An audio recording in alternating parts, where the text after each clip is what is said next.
আচ্ছা, আপনারা যদি ইয়া দেখতে পান, স্ক্রিন দেখতে পান, একটু আমাকে বলবেন যে দেখতে পাচ্ছেন কিনা। জি স্যার, দেখা যায় বেসিক ফ্রিল্যান্সিং।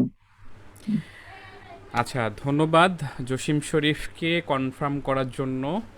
আমি স্যার মোস্তাফিজুর ওয়েলকাম। রহমান সবাইকে স্বাগত জানাচ্ছি আমাদের আজকের ক্লাসে। এবং আজকের ক্লাসে আমরা বেসিক ফ্রিল্যান্সিংয়ের যে বিষয়গুলো রয়েছে সেই বিষয়গুলো আমরা আলোচনা করব। যদিও গত দিন আমরা ক্লাসে বিভিন্ন ধরনের কথাবার্তা আলোচনা করেছি, বেসিক যে ওয়ার্ম আপটা সেটা করেছি, তবে আজকে যে মূল বিষয়গুলো সেগুলো কিন্তু আমরা আজকে শুরু করব। তো বেসিক ফ্রিল্যান্সিং কেন বলছি আমরা, কারণ আমরা অনেকেই এখানে যারা আছি তারা হয়তো বা অনেকেই স্কিল্ড কিংবা অনেকে স্কিল্ড নন স্কিল্ড রয়েছেন।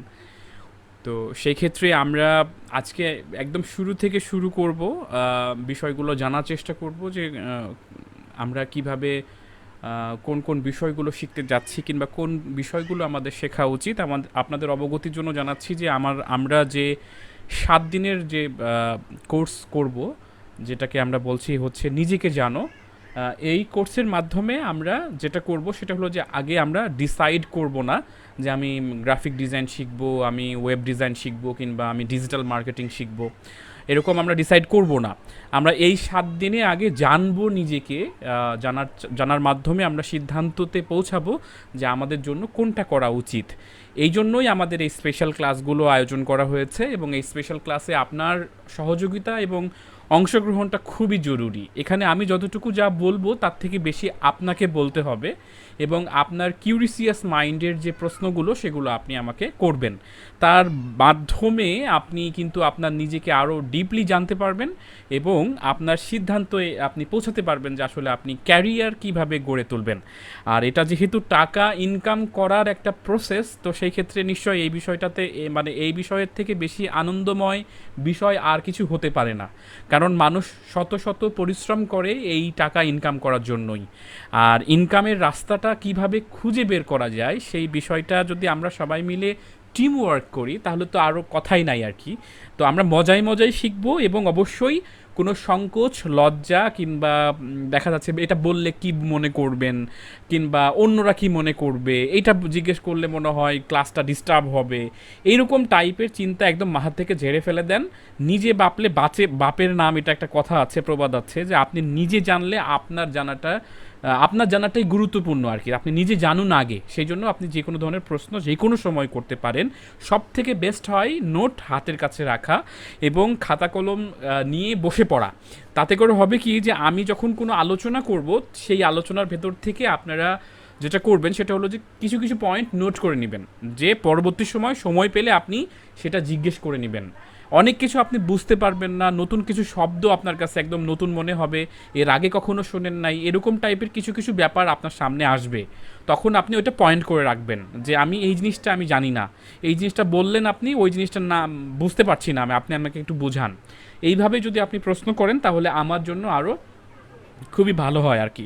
যদিও আমি এটা খুব সুন্দর করে সাবলীলভাবে সাজিয়েছি। তো যাই হোক, তাহলে আমরা কথা না বাড়াই, আমরা শুরু করে দিই আমাদের আজকের মূল সেশন। আমরা যদি প্রথমেই যদি এই স্লাইডারের প্রথম অংশটা দেখি যে কাদের জন্য ফ্রিল্যান্সিং নয়। আমরা কিন্তু গত ক্লাসে কিংবা ভুরি ভুরি ভিডিও পাবেন যেখানে আপনারা জানবেন, মানে জানার চেষ্টা করবেন যে ফ্রিল্যান্সিং কি, আউটসোর্সিং কি, কীভাবে অনলাইনে ইনকাম করা যায়, এরকম ভুরি ভুরি ভিডিও আছে কিংবা কন্টেন্ট আছে। আমি সেইটাই প্রশ্ন চলে যাইনি আগে যে ফ্রিল্যান্সিং কি, এটাতে আমি যাইনি। আগে আমরা লিখছি যে কাদের জন্য ফ্রিল্যান্সিং না, মানে এই যে অনলাইনে ইনকাম করতে চাচ্ছেন কাদের জন্য এটা না। তো প্রথম কথা হচ্ছে খুব টাকা প্রয়োজন, যাদের খুব টাকা প্রয়োজন তাদের জন্য ফ্রিল্যান্সিং না। হ্যাঁ, টাকার জন্যই তো ফ্রিল্যান্সিং করে মানুষ, কিন্তু এখনই দরকার, রাইট নাও আপনার খুব টাকার প্রয়োজন, টাকার জন্যই আপনি ফ্রিল্যান্সিং করবেন কিংবা শিখবেন, শেখার চেষ্টা করবেন, তাহলে আপনার জন্য অবশ্যই ফ্রিল্যান্সিং না। কারণ একটা স্কিল ডেভেলপ করতে গিয়ে আপনার টাকার ইন্টেনশন যদি থেকে থাকে আপনার, তাহলে মাস্ট বি আপনি কি করবেন, আপনি এইটাতে ঝামেলা পোহাবেন এবং একটা সময় আপনি ঝরে যাবেন। তো সেই জন্য আপনি অবশ্যই টাকার প্রয়োজন, অন্ততপক্ষে যতদিন আপনি শিখছেন কিংবা যতদিন আপনি শিখবেন ততদিন কোনো টাকার প্রয়োজন এটা মনে করতে হবে না। আপনি যেভাবে এখন চলছেন মনে করতে হবে যে এইভাবেই আপনাকে চলতে হবে, বরং আরও টাকা এখানে বিনিয়োগ করা প্রয়োজন হতে পারে, কিন্তু টাকা আয় হবে না। যতদিন আপনি একটা সুনির্দিষ্ট স্কিল আপনি ডেভেলপ না করছেন। তারপরে দ্বিতীয়ত আমরা যদি দেখি কিছুই জানি না, আমি শুরু থেকে শুরু করব, এরকম যারা বলছেন তাদের জন্যও ফ্রিল্যান্সিং না। কারণ কি যে আপনাকে ফ্রিল্যান্সিং করতে হলে কিংবা অনলাইনে আয় করতে হলে কিংবা উন্মুক্ত পেশায় যুক্ত হতে হলে অবশ্যই আপনাকে কিছু না কিছু জানতে হবে। আমি একদম কিছুই জানি না, কম্পিউটারের হাতেখড়ি নাই আমার, আমি মানে কিছুই আমার মাথার ভিতরে ঢোকে না, আমি কোনো মতে ফেসবুকটা ব্রাউজ করি, কোনো মতে কারো মেসেজও দেখতে পারি না, মেসেজের রিপ্লাই করতে পারি না, মানে খুব বেশি আমি প্রযুক্তি বিষয়টা বুঝি না, কাজ চলে এরকম কিছু জানি, তাছাড়া তেমন কিছু জানি না। এরকম যারা আছেন তাদের জন্য ফ্রিল্যান্সিং না। ফ্রিল্যান্সিংয়ের যে স্কিল ডেভেলপ করতে হবে তার জন্য অবশ্যই বেসিক কিছু নলেজ থাকতে হবে, যদিও কিছুক্ষণের মধ্যেই আমরা কোন নলেজ দরকার সেগুলো আমরা আলোচনা করব। তবে যারা ভাবছেন একদম আমি কিচ্ছু জানি না, মানে আমার একদম মেধা জিরো, মানে মেধা জিরো বলতে গেলে আমি একদম এই ব্যাপারে জিরো, কোনো প্রযুক্তি বিষয় আমাকে কখনো আমার প্রয়োজন হয়নি, তাদের জন্য ফ্রিল্যান্সিং আশা করছি যে প্রয়োজন হবে না। তবে আমাদের যদি থাকে কিছু স্কিল তাহলে হয়তো বা সামনের দিকে আমরা দেখব, বুঝবো, তারপরে আমরা মেলানোর চেষ্টা করব। এরপরে যদি কত টাকা আয় করা যাবে এই কোর্স থেকে এরকম প্রশ্ন যদি করে থাকেন তাহলে আপনার জন্য আসলে এরকম ফ্রিল্যান্সিং কিংবা এই কোর্স আপনার জন্য না। এই কোর্স শিখে আপনি হাজার হাজার ডলার কামাই করতে পারবেন না। এই কোর্সটা মূলত সাজানো হয়েছে যে একেবারে একটু ভিন্ন প্যাটার্নে। আমি যদিও গতদিন আমি প্যাটার্নটা কি সেটা আলোচনা করেছিলাম, তারপরেও আমি একটু যদি ডিসকাস করি যে প্যাটার্নটা হলো যে আমরা কোনো কিছু ABC এরকম করে শেখাবো না, আমরা একটা টিমের ভিতরে আপনাকে রাখবো, সেই টিমের একজন মেন্টর থাকবেন এবং আপনাকে কাজ দিবেন যে এই কাজটা তুমি করে দাও। কাজটা শেখাতে তিনিও একটু হেল্প করবেন, আমি একটু হেল্প করব, সবাই মিলে একটু হেল্প করে আপনাকে কাজটা শেখানো হবে, তারপরে সেই কাজটা আপনার কাছ থেকে আদায় করে নেওয়া হবে। এইভাবে আপনাকে ফ্রিল্যান্সিং কিংবা অনলাইনে আয় কিংবা উন্মুক্ত পেশা আপনাকে যুক্ত করা হবে। তো সেই ক্ষেত্রে কত টাকা আয় করব আমরা, কত টাকা এই কোর্স করে আমরা আয় করতে পারবো, এরকম প্রশ্ন একেবারেই করা উচিত হবে না। কারণ আপনি যদি একটু খেয়াল করেন যে আপনি যদি কাঁথার সেলাই করার কাজও শিখতে চান, আপনি যদি মোবাইল রিপেয়ারিং কাজ শিখতে চান, তাহলে আপনি নিজে নিজে পারবেন না, আপনি কারো না কারো দোকানে কিংবা কাউকে না কাউকে ওস্তাদ মানতে হবে যে তো তুমি আমার গুরু, তুমি আমাকে শেখাও। তাহলে সে উল্টা যদি তার কাছে গিয়ে বলে তোমার তো কাঁথা আমি সেলাই করা শিখবো, আমি শিখবো, তুমি আমাকে কত টাকা দিবা, এই কথা বললে কিন্তু সে আপনাকে শেখাবে না, বরঞ্চ আরও রেগে যাবে। তো এই বিষয়টা যেন না আসে মাথার ভেতরে।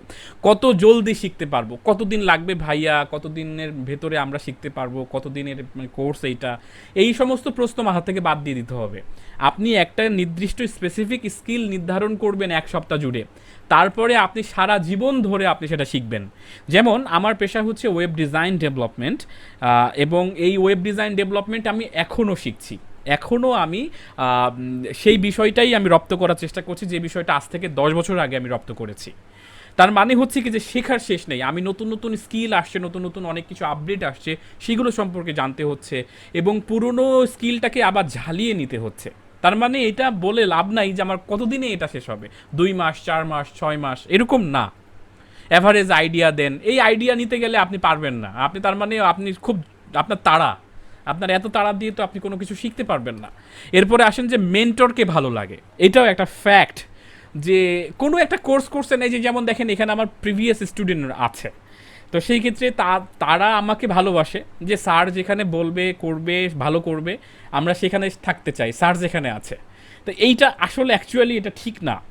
মেন্টরকে ভালো লাগে দেখে আপনি কোর্স শুরু করছেন এবং মেন্টরকে ভালো দেখে মানে আপনার কোর্সের ব্যাপারগুলো আপনার বেশ ভালো লাগছে যে হ্যাঁ খুব সুন্দর করে স্যার বোঝাচ্ছে, সুন্দর করে কথা বলে গুছিয়ে সমস্ত কিছু প্রেজেন্ট করে, দ্যাটস গুড, তা আমি কোর্সটা করব।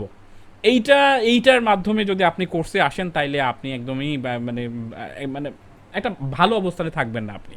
তাহলে অবশ্যই যেটা করতে হবে সেটা হলো যে মেন্টরকে না, কোর্সের বিষয়বস্তু আপনার কাছে ভালো লাগতে হবে এবং আপনি কতটুকু নিতে পারছেন কিংবা নিতে পারবেন কি না, কিংবা এটা আপনার জন্য কতটুকু জরুরি, এইটা আপনার কাছে ইনশিওর হতে হবে আগে, তারপরে আপনি কোর্স করতে শুরু করবেন। সো তারপরে যদি আমরা পরের ধাপে যাই তাহলে দেখতে পাচ্ছি আমরা যে কাদের জন্য ফ্রিল্যান্সিং, এখানে একটা খুবই গুরুত্বপূর্ণ বিষয় আমরা রেখেছি যে কাদের জন্য না সেটা তো আমরা জানলাম, তা কাদের জন্য ফ্রিল্যান্সিং সেটা আমরা দেখি যে স্কিল সেট তৈরি করতে চান।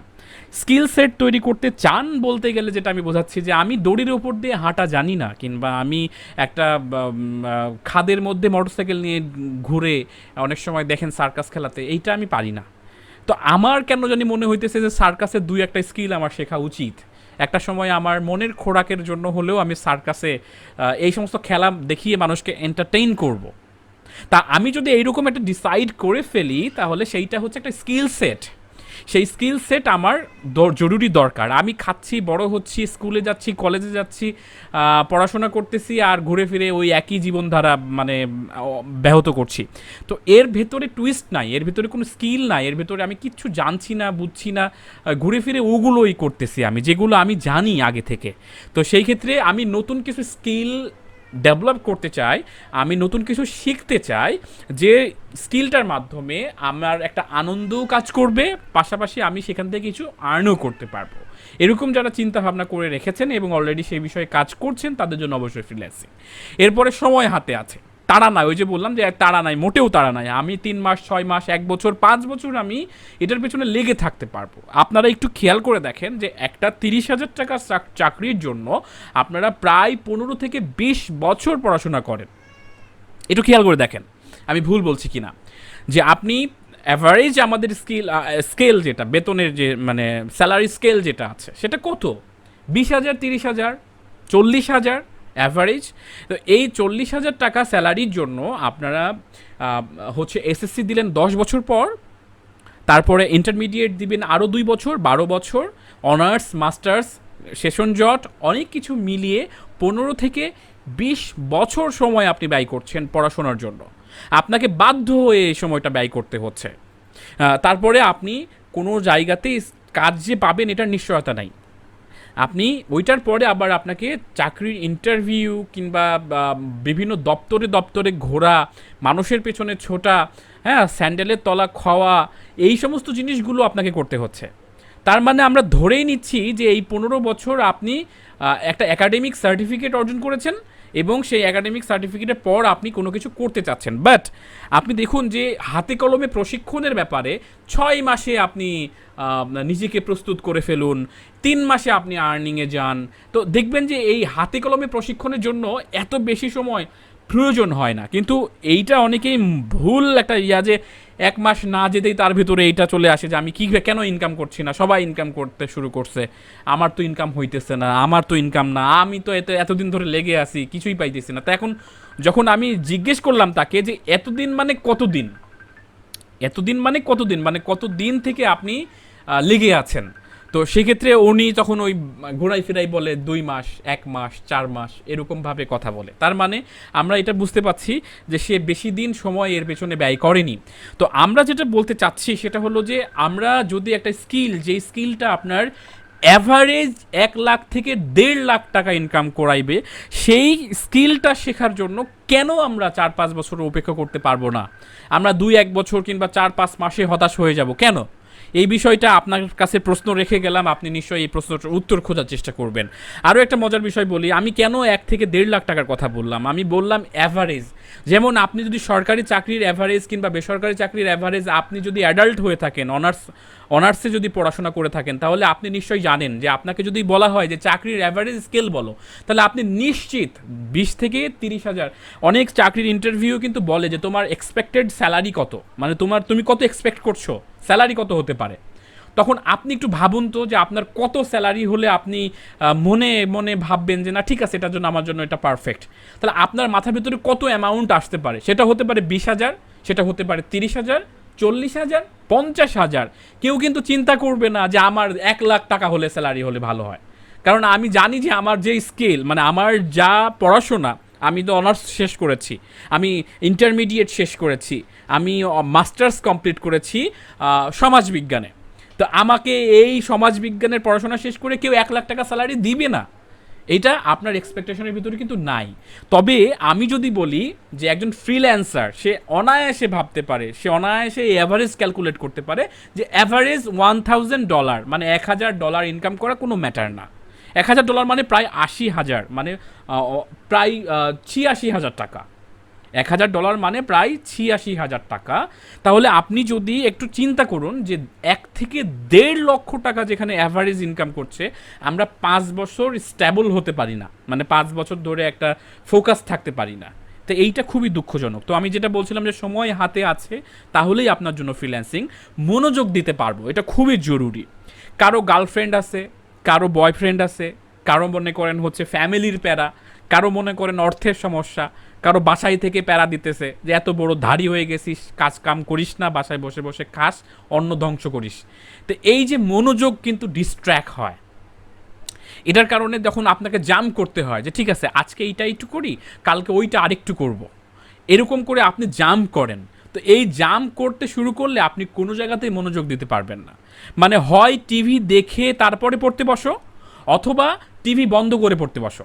টিভিও চলতেছে, ওই দিকেও মন যাইতেছে আপনার, আবার এদিকেও আপনি পড়ার দিকেও খেয়াল করতেছেন, তাইলে হবে না। মনোযোগ ব্যাপারটা খুবই জরুরি। মনোযোগ অনেকেই দিতে পারে, আবার অনেকেই পারে না। তো এইটা আপনি কতটুকু পারেন সেটা আপনি নিজেকে জিজ্ঞেস করুন। এরপরে মানসিক কোনো সমস্যা নেই, ওই যে কিছুক্ষণ আগে যেটা বললাম আর কি, যে আমার গার্লফ্রেন্ডের প্যারা, আমার বয়ফ্রেন্ডের প্যারা, আমার ফ্যামিলির প্যারা, আমার তো মাথা একদম আওলাই যায়, মাঝে মধ্যে মনে হয় মদ খায়, মদ খেয়ে মানুষ হই, এরকম মাঝে মধ্যে মনে হয় আপনার। আপনার মাঝে মধ্যে মনে হয় যে আত্মহত্যা করে ফেলি, জীবন রেখে কী লাভ, জীবনে কত কষ্ট, কত দুঃখ, কত গ্লানি, আপনাকে কেউ বুঝে না, আপনাকে কেউ মানে মানে সময় দেয় না, আপনার সাথে কেউ মানে মানুষ মিশতে চায় না, আপনি খুবই অপয়া টাইপের একটা মানুষ। এরকম টাইপের অনেক ধরনের মানসিক সমস্যা থাকে টিনেজ বয়সে, কিংবা দেখা যাচ্ছে আফটার টিনেজ, এই সমস্ত বিষয়গুলো অনেক থাকে, ঝামেলা থাকে। তখন তার কাছে মনে হয় দুনিয়ার সব কষ্ট তার কাছেই, মানে আর কেউ কষ্ট পায় না, আর কোনো জীবন নাই, তার জীবনই খুব কষ্ট, আল্লাহ কেন যে তাকে মানুষ বলে বানাইছে আর কি, এই একটা বিষয় থাকে। এই তিনি তখন বুঝতে পারে না, তার তার তার জীবনের ভ্যালু তখনও সে সেট করতে পারে নাই। জীবনের ভ্যালু সেট করতে পারলে তখন তার মাথার ভেতরে এই ধরনের চিন্তা ভাবনা আসবে না। তো তো যাদের জীবনের এই ভ্যালু সেট করা নাই, যাদের মানসিক প্রবলেম আছে, তাদের জন্য ফ্রিল্যান্সিং না, অন্ততপক্ষে তাদের জন্য ফ্রিল্যান্সিং না। এই জন্য যে আপনি আজকে 2টা ধাপ আগাবেন, 3 ধাপ পিছনে চলে আসবেন এই মানসিক সমস্যার কারণে। তো সেই ক্ষেত্রে মানসিক প্রবলেম থাকলে বস আপনার জন্য এই রাস্তা না। এরপরে যদি বলি যে চরম পরিস্থিতিতে নিজেকে নিয়ন্ত্রণ করতে পারেন, এটা করতে পারতে হবে। দেখবেন যে মানসিক খুব চাপ, মানে চারিদিকে হেভি চাপ, সবাই চাচ্ছে ছক্কা মারো ছক্কা মারো, তাহলে জিতবো তাহলে জিতবো, এমন সিচুয়েশনে ভালো খেলতে পারাটা কিন্তু একটা দক্ষতা। মানে চাপের মুখে আপনি ভালো খেলতেছেন, এইটা একটা দক্ষতা। তো আপনি খুব পরিস্থিতি অনুকূল না আপনার জন্য, এখন আপনার জন্য ঝামেলা, আপনার জন্য অনেক সমস্যা, তারপরেও আপনি এটাকে চেষ্টা চালাই যাচ্ছেন আপনি, এবং নিজেকে নিয়ন্ত্রণ করতে পারছেন, সময়কে এক্সিকিউট করতে পারছেন, যে আমি এই সময়টাতে আমি এইটুকু করব, ওই সময়টাতে আমি এইটুকু করব, এইভাবে আপনি নিয়ন্ত্রণ করে চলতে পারছেন, তাহলে আপনার জন্য অবশ্যই ফ্রিল্যান্সিং। আপনাদের এখানে দেখেন অনেকে চিকন হয়ে যাওয়া, মুটিয়ে যাওয়ার একটা প্রবলেমে ভোগেন আপনারা। যেমন আমার কথা ধরেন, আমি রিসেন্ট সময়ে বেশ কিছু পদক্ষেপের কারণে আমার প্রায় 10 কেজি ওজন কমিয়েছি বিভিন্নভাবে। তো আমি 10 কেজি ওজন আরও বেশি ছিল, আমি এতদিনে 90 ক্রস করে 100-তে চলে যেতাম, আমার যা ওজন বাড়ছিল। তো এখন কিন্তু আলহামদুলিল্লাহ আমি 80-র নিচে আছি, 74-76-এর ভেতরেই আমি আছি। তো 74-76 আমার হাইট অনুযায়ী এটাও ঠিক না, 65-তে আসতে হবে। তা আমি যদি একদম ফোকাস যদি না থাকতাম, এই যে যেমন ভাত প্রিয় মানুষ আমি, মানে ভাত কিংবা একটু রিচ ফুডগুলো মুখে দিলে মনে হয় আরও দেই আরও দেই, এই জিনিসটাকে নিয়ন্ত্রণ করে ফোকাস করেছি যে না, ভাত বেশি খাবো না।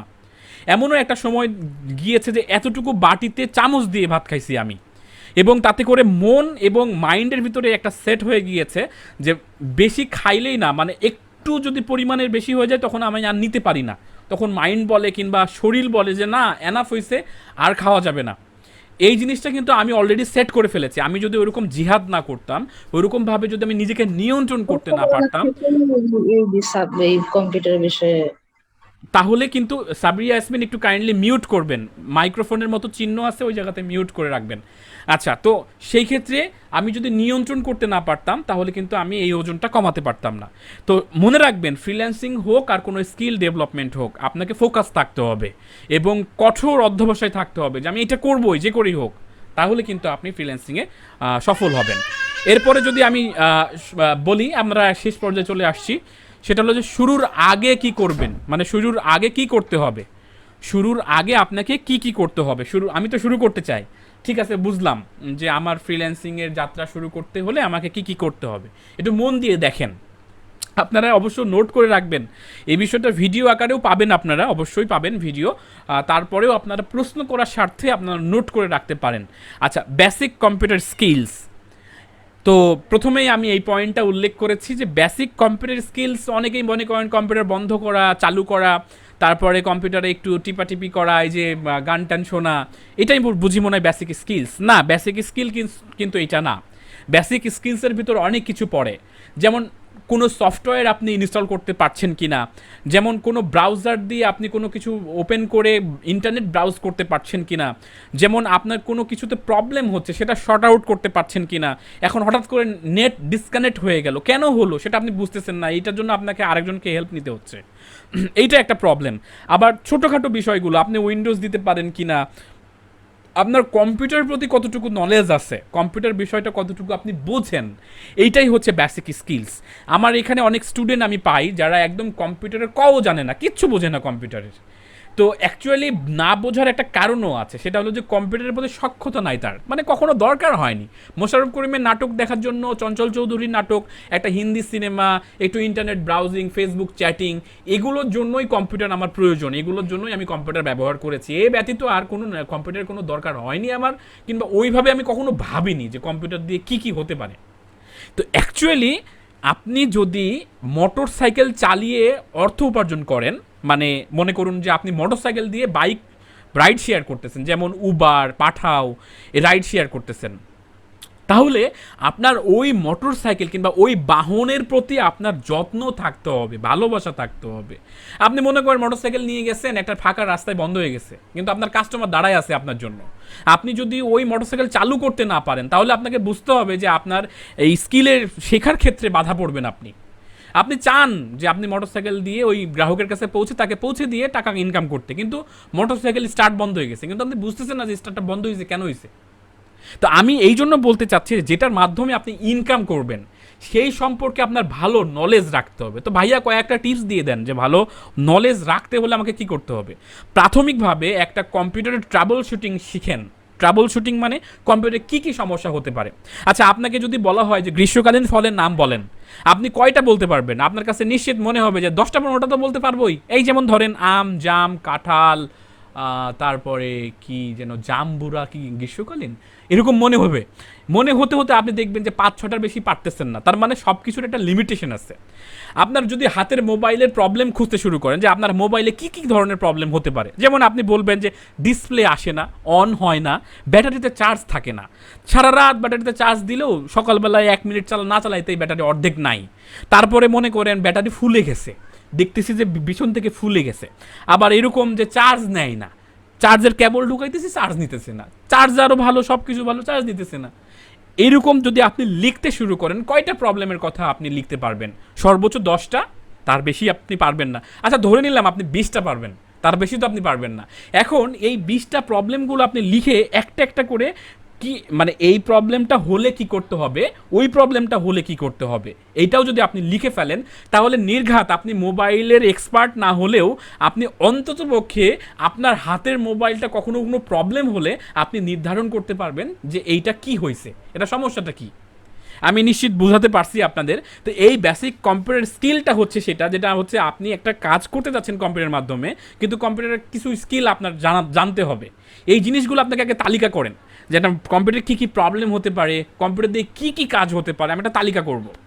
আমি তো এতদিন ধরে কি করেছি, ফটোশপের কাজ করেছি, এতদিন ধরে কম্পিউটার অন করতে পারছি, এমনও অনেকে আছে কম্পিউটার অন করাই জানে না, রিস্টার্ট করতে পারেন না অনেকে, যে রিস্টার্ট কীভাবে করতে হয় এটাও অনেকে জানেন না। তো এরকমভাবে আপনি একটা তালিকা করেন, বেসিক কিছু তালিকা করে ওই তালিকা অনুযায়ী আপনি আস্তে আস্তে একটার পর একটা, যে আমি শিখবো কোথায়, তাহলে শেখার জন্য অনেক মানুষ আছে। আপনি ইন্টারনেট আছে, আপনার হচ্ছে গুগল আছে, ইউটিউব আছে, প্রচুর পরিমাণে রিসোর্স আছে, কিন্তু আপনি জানেন না তো যে আপনি শিখতে চান সেটা কি শিখতে চান। সেই জন্য আপনাকে তালিকা করতে হবে। ওকে, তারপরে হচ্ছে ডকুমেন্টেশন, খুবই জরুরি। আপনি প্রোফাইল তৈরি করার ক্ষেত্রে একটু খেয়াল করে দেখবেন যে বাবা মায়ের নামে প্রোফাইল, তো আমার তো ভোটার আইডি কার্ড নাই, আমার তো অমুক নাই, জন্ম তারিখ ঠিক নাই, আমার তো জন্ম নিবন্ধনের ঝামেলা আছে, আমার তো এই নাই সেই নাই, মানে কত সমস্যা। আপনি একটু দেখেন খেয়াল করে, একটা সাধারণ ব্যাংকের অ্যাকাউন্টও আপনার নাই, যেটা আপনি অন্ততপক্ষে দিতে পারবেন কাউকে যে আমার এইটা হচ্ছে ব্যাংক অ্যাকাউন্ট। হ্যাঁ, এখানে অনেকেরই আছে, আমি সেটা বলছি না, তবে সিংহভাগ মানুষের এই প্রবলেমগুলো আছে। তো এই ডকুমেন্টেশনের দুনিয়াতে এখন বিশেষ করে বাংলাদেশে থাকতে হলে আপনার কোনো না কোনো ভুল আছেই, হয় সার্টিফিকেটে ভুল আছে, জন্ম নিবন্ধনে ভুল আছে, না হয় আপনার ভোটার আইডি কার্ডে ভুল আছে, কোথাও না কোথাও ভুল আছে। আর যদি না থাকে তাহলে তো আপনি সুপিরিয়র, মানে আপনি সেই লেভেলের একটা মানুষ যে আপনার একদম শুরু থেকে কোনো ভুল নাই। এখন যদি ভুল থেকে থাকে সেগুলো সংশোধন করে ফেলতে হবে, এবং একটাই নাম একটাই পরিচয় সিটিসেল, এটা একটা বিজ্ঞাপন ছিল সিটিসেলের। আগেকার সময়ে সিটিসেল নামের একটা কোম্পানি ছিল যেটা কিনা মোবাইল প্রোভাইড করতো, যেখানে কোনো সিম থাকতো না, একটাই মোবাইল, সেখানে কোনো সিম ঢুকানো যেত না, ওই একটাই নাম্বার থাকবে। তো তাই ওদের একটা বিজ্ঞাপন ছিল যে একটাই নাম্বার একটাই পরিচয়। তো এই বিষয়টা অনেকের না, যদু মধু অ্যাঞ্জেল ফ্যাঞ্জেল দিয়ে মনে করেন হাজারটা আপনার আইডি, আপনি নিজেই জানেন না যে আপনার নাম কি। যেমন আমার একটা সময় নাম ছিল নিলয়, স্বপ্ন, আকাশ, এই সমস্ত নাম ছিল আমার, সিরিয়াসলি। এইটা আমার মন গড়া, আমার দেওয়া নাম, আমার ভাল লাগতো না। মোস্তাফিজুর, শাহিন, এই নামগুলো আমার কাছে ভাল লাগতো না। তখন আমি কি করতাম, আমি এক একজনকে এক এক রকম নাম বলতাম। আমার নাম তো হচ্ছে নিলয়, আমার নাম তো হচ্ছে অমুক তমুক, এরকম বলতাম। এটা বলে কি হইতো, এটা বলে আমি একটা মেন্টালি স্যাটিসফাইড পাইতাম, মানে হ্যাঁ আমার নামটা তো দারুণ, এটা তো শুনতেও ভালো লাগতেছে আর কি। তো ব্যাপারটা এরকম যে আপনার আইডেন্টিটি হীনতায় ভুইগেন না আপনি, আপনার একটাই নাম এবং সেই নামটাই সব জায়গায় পরিচিত হতে হবে, এইটা মাথায় একদম ভালো করে সেটে নেন। এখন থেকে আমি যেটা করছি আজকে 3-4 বছর হলো মেবি, আমি মোস্তাফিজুর নামেই সব জায়গাতে চলি, যে আমার নাম মোস্তাফিজুর রহমান, ভালো হোক খারাপ হোক আমি মোস্তাফিজুর। এবং সব জায়গায় আপনার একটা নাম থাকতে হবে মোস্তাফিজুর। আচ্ছা একটু দেখবেন খেয়াল করে, ট্রু কলার নামের একটা হচ্ছে অ্যাপস পাওয়া যায়, আপনারা হয়তো বা কেউ কেউ ব্যবহার করছেন এখান থেকে। এই ট্রু কলারের কাজ হলো যে মানে সেভ নাম্বারগুলোকে আপনি দেখানো যে এটা কী নামে আছে, মোবাইলের একটা অ্যাপস। তো কিছু কিছু নাম্বারের পাশে ব্লু টিক থাকে, আপনারা হয়তো বা ফেসবুকেও দেখেছেন, ফেসবুকে একটা ব্লু টিক থাকে, নাম প্রোফাইলের নামের পাশে একটা ভ্যারিফাইড ব্যাজ থাকে, একটা টিক চিহ্ন থাকে, নিশ্চয়ই দেখেছেন। এই ভ্যারিফিকেশন ব্যাজ পেতে হলে আপনার অ্যালগোরিদম ঠিক থাকতে হবে। যেমন ট্রু কলারের কথাই বলি, ট্রু কলারের হচ্ছে কি দেখে যে সকলের মোবাইলে ওই একই নামে সেভ করা আছে। আচ্ছা আমার নাম এক একটা ফোনে স্বপ্ন নামে সেভ করা আছে, এক একটা নামে শাহিন নামে সেভ করা আছে, এক একটা মোবাইলে কিংবা এক একটা ফ্রেন্ডের কাছে হয়তো বা মোস্তাফিজুর নামে সেভ করা আছে। তাহলে আমি তো আইডেন্টিফিকেশনে ভুগছি, মানে আমার একই নাম্বার 3-4টা নামে সেভ করা আছে, তাহলে আমি ওই ব্লু ভ্যারিফিকেশন ব্যাজ পাবো না। কিন্তু সবার কাছে মোস্তাফিজুর রহমান নামেই সেভ করা আছে, তাহলে আমি ভ্যারিফিকেশন পাবো যে না এইটা তো আমি, এইটাই আমি। তো আজ থেকে যারা ওই অ্যাঞ্জেল ফ্যাঞ্জেল অমুক তমুক আকাশ বাতাস নামে আইডেন্টিটি হাইড করতেছেন, প্রোফাইলে দিতে চাচ্ছেন না, নিজের বাপ মায়ের দেওয়ার নামটাকে আপনি অপছন্দ করতেছেন, তাদেরকে আমি অ্যালার্ট করে বলতেছি যে আপনারা আজকে থেকে নিজের নামটাকে হাইলাইট করেন যে হ্যাঁ আমার নাম রুস্তম আলী, তো কি হয়েছে, আমি হচ্ছে রুস্তম। তো এই জিনিসটাকে আপনাদের ভিতরে একদম ইমপ্লিমেন্ট করতে হবে। সব জায়গায় একই নাম ব্যবহার করে সমস্ত কিছু ডকুমেন্ট রেডি করবেন। কি কি ডকুমেন্ট রেডি করতে হবে, আপনার একটা ব্যাংক অ্যাকাউন্ট লাগবে, ডাচ বাংলা, ব্র্যাক এবং ইসলামী, এই 3টা হতে পারে ভালো একটা অপশন। আবারও বলছি আমি, ব্র্যাক ব্যাংক, ইসলামী ব্যাংক এবং ডাচ বাংলা ব্যাংক। মার্কেটাইল ব্যাংক হতে পারে, এটা মার্কেটাইল ব্যাংক টাও হতে পারে, এই 4টা ব্যাংক আদর্শ হতে পারে। আপনার এলাকায় তো এটার ব্রাঞ্চ নাই, কি করবেন, আপনার যেখানে ব্রাঞ্চ আছে সেখানে গিয়ে আপনি অ্যাকাউন্ট তৈরি করুন। সব থেকে বেস্ট হয় আপাতত শুরুটা হচ্ছে আপনারা মার্কেটাইল ব্যাংক অথবা ইসলামী ব্যাংকে শুরু করতে, তাহলে আপনার বেশ কিছু ফ্যাসিলিটি পাবেন। বাইরে থেকে টাকা নিয়ে আসার জন্য, আপনার আইডি ভেরিফিকেশনের জন্য ব্যাংক অ্যাকাউন্ট স্টেটমেন্টের প্রয়োজন হয়, সেই জন্য ব্যাংক অ্যাকাউন্ট থাকতে হবে। যে ভাইয়া আমার তো অন্য জায়গাতে ব্যাংক অ্যাকাউন্ট আছে, তাহলে কি করব, থাকুক ওখানে ব্যাংক অ্যাকাউন্ট থাকুক, আমি যে 4টা অপশন বললাম সেখান থেকে যে কোনো একটা ব্যাংকে অ্যাকাউন্ট তৈরি করে ফেলবেন। মূল ব্রাঞ্চে গিয়ে অ্যাকাউন্ট তৈরি করাই ভালো হবে, কোনো এজেন্ট ব্যাংকিং না, আই রিপিট, কোনো এজেন্ট ব্যাংকিংয়ের মাধ্যমে অ্যাকাউন্ট তৈরি করলে হবে না। আপনাকে মূল অ্যাকাউন্ট তৈরি করতে হলে মূল ব্রাঞ্চে গিয়ে যোগাযোগ করতে হবে, সেটা হতে পারে রাজশাহী সদর কিংবা আপনি যেখানে থাকেন সেটা সদরে। আচ্ছা ওকে, সো ভোটার আইডি কার্ড ঠিক করতে হবে, আপনাকে একটু দৌড়ঝাঁপ করেন, এই সময়ে দৌড়ঝাঁপ করেন। আপনাকে বলে রাখি যে অনলাইনের মাধ্যমে এখন খুব সহজে এটা করা যাচ্ছে, একটু কষ্ট করলেই আপনি কিন্তু এই সমস্ত জিনিসগুলো আপনি ঠিক করতে পারবেন। যেমন আমি একটা এক্সপিরিয়েন্স শেয়ার করি, এগুলো জরুরি তাই আমি আলোচনা করছি, না হলে আমি স্কিপ করে যেতাম। যেমন আমার যেটা ছিল সেটা হলো যে আমার জন্ম তারিখ যেটা জন্ম তারিখ বলতে গেলে আমার নামের যে স্পেলিং এবং হচ্ছে জন্ম তারিখের কিছু একটা ব্যাপার ছিল, সার্টিফিকেটের সাথে আমার সামঞ্জস্য ছিল না, কিছুটা মিসিং ছিল। সেইটা ঠিক করতে গেলে আমাকে সব কিছু ঠিক করতে হবে, যেমন জন্ম নিবন্ধন, যেমন ভোটার আইডি কার্ড, এগুলো সবগুলো ঠিক করতে হবে। তো আমি ভালো করে ভেবে দেখলাম যে আমার কোন কোন পর্যায়ে সার্টিফিকেটের দরকার আছে। আমি যখন বিদেশ যাব, কোনো সার্টিফিকেট দিয়ে কোনো কিছু করতে যাব, তখন তো আমি যেহেতু উদ্যোক্তা, আমি একজন ফ্রিল্যান্সার, পেশায় ফ্রিল্যান্সার, আমার নিজেরই একটা কোম্পানি আছে, কোনো জায়গাতে আমার সার্টিফিকেট দিয়ে কোনো কাজ হবে না। আর আমি বিদেশ যেতেও ইচ্ছুক না। বিদেশ গেলেও কিন্তু আমি ওই একাডেমিকভাবে বিদেশে যাব না, আমি হয়তোবা ভ্রমণে যাব, কিংবা আমি হয়তোবা কোনো ট্যুরে গেলাম, এইটাই করবো আর কি। তো সেই জন্য আমার সার্টিফিকেটের তেমন একটা প্রয়োজন নাই, কিন্তু আমার ভোটার আইডি কার্ড, আমার জন্ম নিবন্ধন এবং সেই সাথে পাসপোর্ট, এই তিনোটা ঠিক থাকলে আমি কোথাও আটকাবো না। এই চিন্তা করে সার্টিফিকেটে যা আছে সেটা রেখে দিলাম, এবং আমার ভোটার আইডি কার্ড, জন্ম নিবন্ধন এবং পাসপোর্ট, এই তিনটা একরকম করে ফেললাম।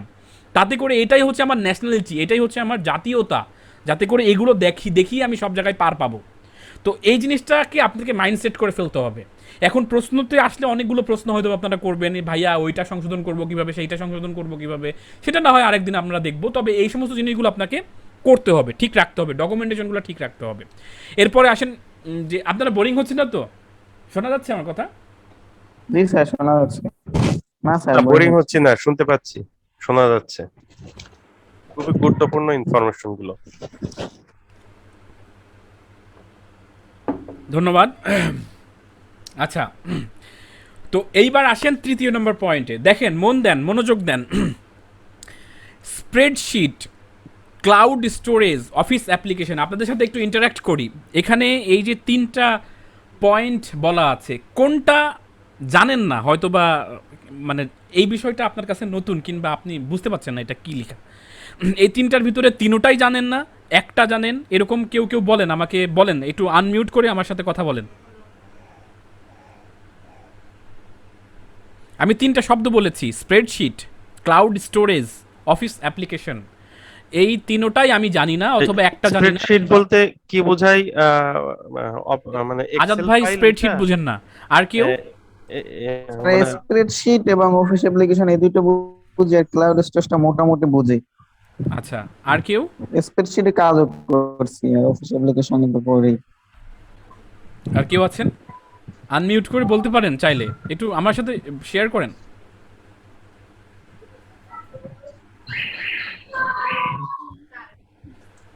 আচ্ছা, জি, তাহলে প্রথমটা দুইটা সম্পর্কে মানে অভিজ্ঞতা কম, স্প্রেডশিট এবং ক্লাউড স্টোরেজ। আচ্ছা, অভিজ্ঞতা কম, ওকে ফাইন। আর কেউ? তামান্না আলম। জি ভাইয়া, স্প্রেডশিট এবং ক্লাউড স্টোরেজ এই দুটো জিনিস বুঝতে পারছি না। হ্যাঁ, একটু আমার সাথে ইন্টারাক্ট হবেন। মানে কিছু কিছু টিচার আছে দেখবেন যে সারাদিন একটা গল্প আপনাদের বলি, একটু ফান করি, না হলে তো ধরেন বোরিং হয়ে যাবেন আপনারা। হুজুর চোখ বন্ধ করে ওয়াজ করতেছে, হুজুর যখন শুরু করে তখন উঠান ভর্তি মানুষ ছিল। ওয়াজ শেষ করে চোখ খুলে দেখে যে না, উঠানে কেউ নাই। খুব কষ্ট পাইছে হুজুর, যা হারে এই দিনের কথা কেউ শুনতে চায় না। তো ডান দিকে তাকায়, একজন বসে আছে ওর পাশে। তো ও খুব খুশি হয়ে গেছে যে বাবা, তুমি সেই ইমানদার ব্যক্তি যে আমার কথাগুলো তুমি মন দিয়ে শুনেছ। তো ওই লোক কাচুমুচু করে বলতেছে যে হুজুর, আমি ইমানদার কি জানি না, তবে আপনি যে পার্টিতে বসে আছেন ওই পার্টিটা আমার। তো আপনিও ওয়াজ শেষ করেন না, আমিও যাইতে পারি না হুজুর। তো ওয়াজ শেষ হলে আমি ওই পার্টিটা নিতাম হুজুর। তো তো ব্যাপারটা হলো এরকম যে, মনে করেন আমি 38 মিনিট 40 মিনিট প্রায় কথা বলতেছি আপনাদের সাথে ইন্টারাক্ট করছি না। তা আপনারা কি করছেন, আসলে বুঝতেছেন কি না, কিংবা কেমন লাগছে, এরকম ফিডব্যাক আপনারা দিবেন আমাকে। তাহলে হবে কি যে আমি বুঝতে পারবো যে আমার নসিহতগুলো কাজে লাগতেছে আর কি। ঠিক আছে? যদিও এখন আপনারা হয়তোবা বলতে পারেন যে এগুলো তো জানা, এটাও জানা কথা, এগুলো তো নতুনত্ব কিছু নাই। তবে এর ভিতরে কিছু কিছু পয়েন্ট দেখবেন যে আপনি হয়তোবা এইভাবে প্রিপারেশন নেননি। আমি আবারও বলছি, কেউ কেউ 5 বছর 10 বছর কাজ করার পরেও কাজ পাচ্ছে না, সফল হচ্ছে না। মানে সে বলতেছে যে আমি তো সব করছি, আমি এত শ্রম দিচ্ছি, হার্ড ওয়ার্ক করছি, প্রতিদিন আমি সময় দিচ্ছি, কিন্তু আমি কাজ পাচ্ছি না, আমি অর্থ উপার্জন করতে পারছি না কেন? এই বিষয়টা কিন্তু অনেকের প্রবলেম। আপনারা তো কেবল ফ্রেশার, নিউ, আমি আপনাদের বলি যে প্রবলেমটা কোন জায়গায়। প্রবলেমটা হচ্ছে যে আপনি নিশ্চয় থালা উল্টা করে ভাত খান না। ভাত খাইতে হলে আপনি আগে হাত ধোন, থালা সিধা করেন, ভাত নেন, তরকারি নেন, সেখানে মাখান, মাখিয়ে তারপরে মুখে দিয়ে চাবিয়ে তারপরে খান। Just a minute. হ্যাঁ, আসসালামু আলাইকুম ভাই। ভাই আমি একটা ক্লাসে আছি, ক্লাস শেষ করেই আমি হচ্ছে আপনাকে নক দিচ্ছি। আচ্ছা, আজকেই হয়ে যাবে, সমস্যা নেই। আচ্ছা, ঠিক আছে। তো আমি যেটা বলছিলাম যে সকল কাজের কিছু প্রসেস থাকে, কিছু প্রসিডিওর থাকে, কিছু নিয়ম কানুন থাকে, ওইটা শেষ করার পরেই ওই কাজটা হয়। তো আমরা যারা ফ্রিল্যান্সার তারা হয়তোবা এই পুরো সিস্টেমটা ভালো করে বুঝতে পারি না, কোনো কোনো জায়গায় আমি স্কিপ করে যাচ্ছি, সেই জন্য আমি সফল হতে পারছি না। আমি সময় দিচ্ছি, শ্রম দিচ্ছি, বাট কাজে লাগছে না। দেখবেন যে সিলি একটা পয়েন্ট যেখানে আপনি মিস করে যান, সেই জন্য আপনি ক্লায়েন্টের সাথে যোগাযোগ করতে পারছেন না। তো সেই ক্ষেত্রে আপনাকে অবশ্যই আমি যেগুলো লিখে রেখেছি, যেগুলো আমি বলার চেষ্টা করছি, সেগুলো মনে রাখার চেষ্টা করবেন এবং পালন করবেন। তাহলে দেখবেন যে আপনি দ্রুত, আপনি আজকের পরের দিন থেকে যা শিখতে চাইবেন সেটা আরও দ্রুত আপনি অ্যাচিভ করতে পারবেন। তাহলে নিশ্চয়ই এগুলো আপনার জন্য জরুরি। আচ্ছা, তাহলে আমরা এই 3টা বিষয় আমি জানলাম যে সবাই হয়তো বা সকল কিছুই পরিচিত নয়। স্প্রেডশিট, আপনারা নিশ্চয়ই এক্সেলে কাজ করেছেন, রাইট? এক্সেলে কাজ করতে গিয়ে যে কাজ করতে হয় সেটাকে আমরা স্প্রেডশিট বলি। তো স্প্রেডশিট বেসিক্যালি অনলাইনে আমরা স্প্রেডশিটটা বলছি, যেমন গুগল স্প্রেডশিট রয়েছে। এই গুগল স্প্রেডশিটের মাধ্যমে আমরা এক্সেলের যাবতীয় কাজ অনলাইনেই করতে পারবো। আমরা যারা ডাটা প্রসেসিং করব কিংবা কোনো ইনফরমেশন রাখবো, গুগলের ডক্স, গুগলের হচ্ছে স্প্রেডশিট, এই সমস্ত জিনিসগুলো আমরা ব্যবহার করব। তাতে করে এগুলো শেয়ারেবল। সাপোজ আপনি যদি এক্সেল ফাইল তৈরি করেন আপনার কম্পিউটারে, সেই ফাইলটা শেয়ার করতে হলে আপনাকে কি করতে হচ্ছে? কাউকে মেইল করতে হচ্ছে। আপনি মেইল করে তাকে ফাইলটা পাঠাচ্ছেন, তারপরে সে দেখছে।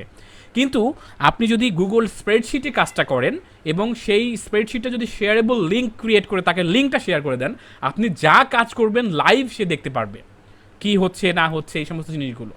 স্প্রেডশিটের কাজগুলো খুবই মজার, এক্সেলের সাথে সামঞ্জস্য হওয়ার কারণে এক্সেলের কাজ যারা জানেন, মাইক্রোসফট এক্সেল, তারা স্প্রেডশিটের কাজ পারবেন। ক্লাউড স্টোরেজ, আপনি যা কাজ করছেন সেই কাজগুলো নিশ্চিত বড় বড় ফাইল তৈরি হয় না। সাপোজ আপনি যদি 500 পৃষ্ঠারও একটা যদি ডকুমেন্ট রেডি করেন, সেটা সাইজ 1 মেগাবাইটের নিচেই হবে। 1 মেগাবাইট, 2 মেগাবাইট, 5 মেগাবাইট হতে পারে, নিশ্চয়ই সেটা 5 জিবি 6 জিবি হবে না। তাহলে ওই 5 মেগাবাইটের ডকুমেন্টটা যদি কোনো ক্রমে আপনার কম্পিউটার হারিয়ে যায়, ডিলিট হয়ে যায় কিংবা নষ্ট হয়ে যায়, তাহলে ওই 500 পৃষ্ঠার ডকুমেন্ট কিন্তু আপনার নষ্ট হয়ে গেল। তাহলে ক্লাউড স্টোরেজ হচ্ছে এমন একটা সিস্টেম, আপনাদের সকলের মোবাইলে আছে, গুগল ড্রাইভ লেখা থাকে, দেখেন আপনি একটু সার্চ দিলেই পাবেন, আপনার অ্যাপসের ভেতরেই আছে, সকল মোবাইল স্মার্টফোনে দেখবেন ড্রাইভ নামের একটা অ্যাপস আছে। আপনারা জানেন না হয়তো বা অনেকেই এই ড্রাইভের কাজ কি। এই ড্রাইভে কিন্তু আপনি অনেক তথ্য সংরক্ষণ করে রাখতে পারেন। আপনার মেইলের মাধ্যমে এটা সংরক্ষণ থাকে, আপনি যে কোনো কম্পিউটারে বসে ড্রাইভে গিয়ে আপনার ইমেল অ্যাড্রেস দিয়ে লগ ইন করলেই কিন্তু আপনি সেই তথ্যগুলো কিংবা সেই ডকুমেন্টগুলো আপনি পেয়ে যাবেন। আবার অনেকের হাজারটা ইমেল অ্যাড্রেস, কোন ইমেল অ্যাড্রেস আছে সে নিজেই জানে না, এটাও কিন্তু একটা প্রবলেম। আপনার একটা নির্দিষ্ট ইমেল অ্যাড্রেস থাকতে হবে এবং সেই ইমেল অ্যাড্রেসের পাসওয়ার্ডও আপনার মনে রাখতে হবে এবং সব জায়গায় ওই সেম ইমেল অ্যাড্রেস ব্যবহার করবেন আপনি। আর অফিস অ্যাপ্লিকেশন তো আপনারা জানেন, Microsoft Office, Word, Excel, PowerPoint, এই সমস্ত টুকটাক কাজগুলো আপনাকে অবশ্যই জানতে হবে। না জানলে আজ থেকে শুরু করে দেন। এই যে 3টা পয়েন্ট লিখলাম, এই 3টা পয়েন্টের বিষয়টা নোট করে রাখেন। Okay, so internet browsing, research, installation, এইটাও খুবই গুরুত্বপূর্ণ। আমি একটু দ্রুত বলে যাই, আমাদের আর 2টা স্লাইড আছে, সেটাও শেষ করতে হবে। তো ইন্টারনেট ব্রাউজিং, অনেকের কাছে ফেসবুক, গুগল, ইউটিউব মানেই ফেসবুক, মানে ইন্টারনেট। কিন্তু ইন্টারনেটের দুনিয়াটা অনেক বড়। মানে এটা বলা হয় যে আমরা ইন্টারনেটের মানে সারফেসটা হলো জাস্ট একটা বিশাল একটা পাহাড়ের মতো, যে পাহাড়ের 1/3 পানির নিচে আছে আর সামান্য পরিমাণ উপরে আছে, যেটা আমরা দেখতে পাই। তার মানে হচ্ছে যে ইন্টারনেটের পরিধি অনেক বড়, কিন্তু আমরা জানি কয়েকটা হাতে গোনা। তো সেই ক্ষেত্রে ইন্টারনেট ব্রাউজিংটাতে আপনি তেমন একটা এক্সপ্লোর করতে পারেন না কিংবা করেন না, আপনার দরকার হয় না। তো এই ইন্টারনেট ব্রাউজিংটা খুবই জরুরি, যে কোন সাইটে কি পাওয়া যায়, কোন সাইটে কি হয়। আমরা তো শুধুমাত্র ফেসবুকই জানি, ইউটিউবই জানি, আর তো সাইটের নাম জানি না, আর জানিও না যে কোন সাইটে আপনি হচ্ছে কি পাবেন। তা আপনি যদি ইন্টারনেটে একটা সামান্য কিওয়ার্ড লিখেন গুগলে, যে most popular website in world কিংবা ইন ইন্টারনেট, তাহলে নিশ্চিত আপনি একটা তালিকা পেয়ে যাবেন, বিভিন্ন ধরনের তালিকা পেয়ে যাবেন। আমি নির্ঘাত 1 ঘন্টা যদি আপনি স্টাডি করেন, তাহলে অন্ততপক্ষে 10টা ওয়েবসাইটের নাম জানবেন যা আপনি আগে জানতেন না। তো এই যে ব্রাউজিংটা হচ্ছে, আপনি নতুন নতুন কিছু জানার চেষ্টা করতেছেন, এইটাকে আমরা বলছি ইন্টারনেট ব্রাউজিং। রিসার্চ, ওই যে আমি বললাম হাউ টু কিংবা পপুলার ওয়েবসাইট, এই যে সংক্ষিপ্ত শব্দগুলো বললাম, এই লেখাগুলো দেওয়ার মাধ্যমেই তো আমি গুগলকে আমি কোনো কিছু খুঁজে বের করতে পারলাম। আমার মাথাতে তো কিছুক্ষণ আগেও এটা ছিল না, এবং আমি জানতাম না যে কীভাবে সার্চ দিতে হয়। এই যে নির্দিষ্ট জিনিস খুঁজে বের করার যে ব্যাপারটা, সেটাকেই আমরা বলছি রিসার্চ। এই রিসার্চের ব্যাপারটা অনেকেই জানেন না। 1 বার 2 বার 3 বার যদি একটু দেখে ফেলেন যে রিসার্চ কীভাবে করতে হয়, দেখবেন না আপনি খুব সহজে যে কোনো কিছু খুঁজে বের করতে পারছেন। আপনি সহজে একটা পদ্ধতি আপনাদের শেখাই দিই, সেটা হলো হাউ টু। এই হাউ টু লিখে আপনি যে কোনো কিছু আপনি খুঁজতে পারবেন। সাপোজ আপনি টাই বাঁধতে পারেন না, আপনার এখনও টাই বাঁধা এলোমেলো করে ফেলেন, জুতার ফিতা বাঁধতে পারেন না, এটা সত্যি, এটা অনেকেই পারে না।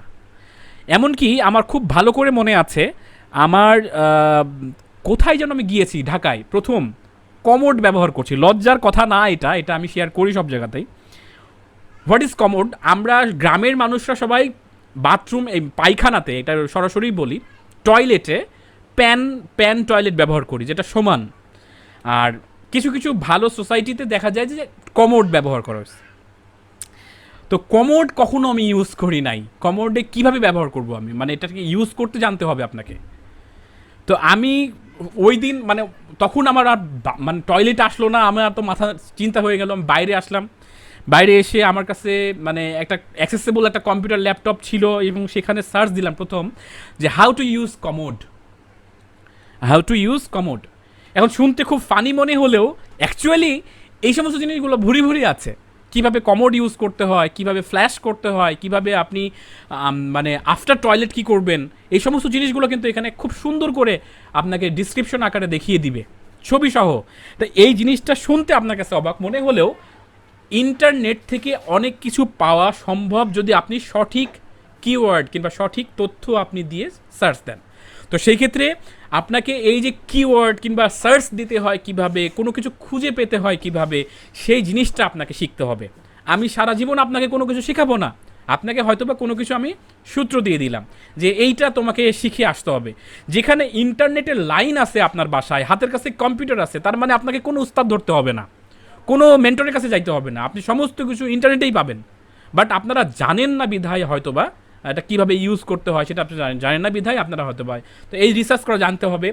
ইনস্টলেশন, শেষে একটা শব্দ আছে ইনস্টলেশন হচ্ছে যে আপনাকে কোনো একটা সফটওয়্যারের কথা বললাম আমি, যে ঠিক আছে এইটা ডাউনলোড করে ইনস্টল করো, আপনি ইনস্টল করতে জানেন না, কোথায় এটা বের করতে হবে, ডাউনলোড করলাম কোন ফোল্ডারে আছে, হ্যাঁ কোথায় এটা পাবো, এরকম বলে আপনি ভুগি পাকাই ফেললেন আর কি। মানে আপনি তো তখন আমরা তো হাওয়া হয়ে যাব, মানে অবাক হয়ে যাব যে এই লোকটা ফ্রিল্যান্সিং করতে চায়, বাট ডাউনলোড হলো সেটা কোথায় হলো সেটা খুঁজে পাচ্ছে না। লজ্জার কোনো কারণ নাই। এরকম যদি আপনি এরকম হন, তাহলে অবশ্যই আপনাকে ভালো করে শিখতে হবে। কম্পিউটারে কোনো কিছু ডাউনলোড দেওয়া, কোনো কিছু খুঁজে বের করা, এই সমস্ত জিনিসগুলো আপনাকে মাস্ট বি জানতে হবে, তাহলে অবশ্যই আপনার কাজটা সহজ হয়ে যাবে। এরপর আসেন যে ইংরেজিতে রিডিং এবং রাইটিং, এটাও একটা লজ্জার ব্যাপার। অনেকেই ভালো করে রিড করতে পারেন না। একটা কোনো আর্টিকেল লেখা আছে, কোনো একটা কাজ দিছে ক্লায়েন্ট, ওইটা পড়েই আপনি বুঝতে পারতেছেন না। হ্যাঁ, এখনও আমার ক্ষেত্রেও এটা হয়, অনেক ক্ষেত্রে ক্রিটিক্যাল কিছু শব্দ আমি বুঝতে পারি না, তার মানে আমি ওই শব্দগুলো দেখতে এখন আমি অভ্যস্ত হয়ে গেছি। ম্যাক্সিমাম ক্ষেত্রে আমি বুঝতে পারি যে এখানে কী লেখা আছে। তার মানে আপনাকে ইংরেজিতে ভালো রিডিং আপনার সেন্স থাকতে হবে, কারণ ম্যাক্সিমাম ক্লায়েন্ট আপনাকে ইংরেজিতে তথ্য উপস্থাপন করবে এবং সেটা পড়ে আপনাকে বুঝতে হবে, এই দক্ষতা আপনার অবশ্যই থাকতে হবে। এবং রাইটিং, যে আপনি বুঝলেন, কি বুঝলেন, তার উত্তর তো দিতে হবে আপনাকে, সেই উত্তরটা আপনাকে দেওয়া জানতে হবে, এই দক্ষতাও আপনার অর্জন করতে হবে। এতটা সহজ না যতটা সহজ আপনারা ভাবছেন যে কয়েকটা ক্লিক করব আর সব হয়ে যাবে। আচ্ছা, এরপর আসেন যে কমিউনিকেশন অ্যাক্টিভিটিস, খুবই জরুরি, খুবই দরকারি একটা জিনিস। সেটা হলো যে আপনি অ্যাক্টিভ না। আজকে হাই দিলে আমার মতো আর কি, অ্যাকচুয়ালি আমার লাইফে সব থেকে বড় ব্যর্থতার মানে আমি এখন যে অবস্থানে আছে আলহামদুলিল্লাহ আমি ভালো আছি, আল্লাহ তাআলা আমাকে রুটি রুজির ব্যবস্থা করে দিচ্ছেন, বাট শুনলে অবাক হবেন এর থেকে আমি অনেক হাইলি লাইফস্টাইল আমি রিকমেন্ড মানে আমি ইয়া করতে পারি এটা, আমি এটা ইয়া করি, এক্সপেক্ট করি, কিন্তু অ্যাকচুয়ালি আমি সেই জায়গাটা ডিজার্ভ না করে আমি আজকে এই জায়গাতে আসি এই জন্য যে আমার কমিউনিকেশন স্কিল খুবই লো। কেউ একজন আমাকে বলছে ওইটার খবর নাই, মানে আমার মন মর্জি মতো চলি আমি, আর আমার ভালো লাগতেছে না আমি কমিউনিকেশন করবো না, ফোন ধরবো না, আমার ভালো লাগতেছে না কারোর সাথে যোগাযোগ করবো না, আমি একলা থাকবো, আমি কারোর সাথে কোনো কথা বলবো না, মানে আমার ভালো লাগার ওপরে আমি মন মর্জি মতো করে চলতেছি। এইটা হলে বস আপনার জন্য ফ্রিল্যান্সিং আপনি পেরে উঠবেন না। আপনাকে 24 ঘন্টার ভিতরে ঘুমের ভিতরে আপনাকে সেন্স থাকতে হবে যে একটু ভলিউম জোরে দিয়ে আমি নোটিফিকেশন অন করে রাখছি, যে কোনো মেসেজ আসলেই আমি ধাপ করে উঠবো। এই জিনিসটা থাকতে হবে, কমিউনিকেশন খুবই জরুরি, এবং এই ব্যাপারে অ্যাক্টিভ থাকতে হবে আপনাকে। অ্যাক্টিভ থাকলেন না তো বুঝলেন যে আপনার কিছু হবে না, আপনাকে সবসময় অ্যাক্টিভ থাকতে হবে। এমনও অনেক মানুষ দেখেছি আমি যারা স্কিল নাই, খুব একটা ভালো স্কিল নাই, কিন্তু সে খুব অ্যাক্টিভ, প্রচণ্ড অ্যাক্টিভ, এই অ্যাক্টিভ থাকার কারণে ভালো ভালো কাজ পেয়ে গেছে। তো সেই ক্ষেত্রে এই জিনিসটা আমার দুর্বলতা আপনাদের সামনে তুলে ধরলাম, এবং আপনাদেরও যেন এই দুর্বলতা না থাকে সেজন্য আমি বলে রাখলাম। এবার আসেন ডিভাইস অ্যান্ড কানেক্টিভিটি। আমার তো ল্যাপটপ নাই, ল্যাপটপ থাকলে চলে না, কম্পিউটার থাকলে মানে অন হয় না, ইন্টারনেটের দুর্বলতা, মানে ইন্টারনেট মানে আসে তো আসে না, ইন্টারনেটের স্পিড নাই, আমার এই সমস্যা সেই সমস্যা, অমুক সময় এই নাই তমুক সময় সেই নাই।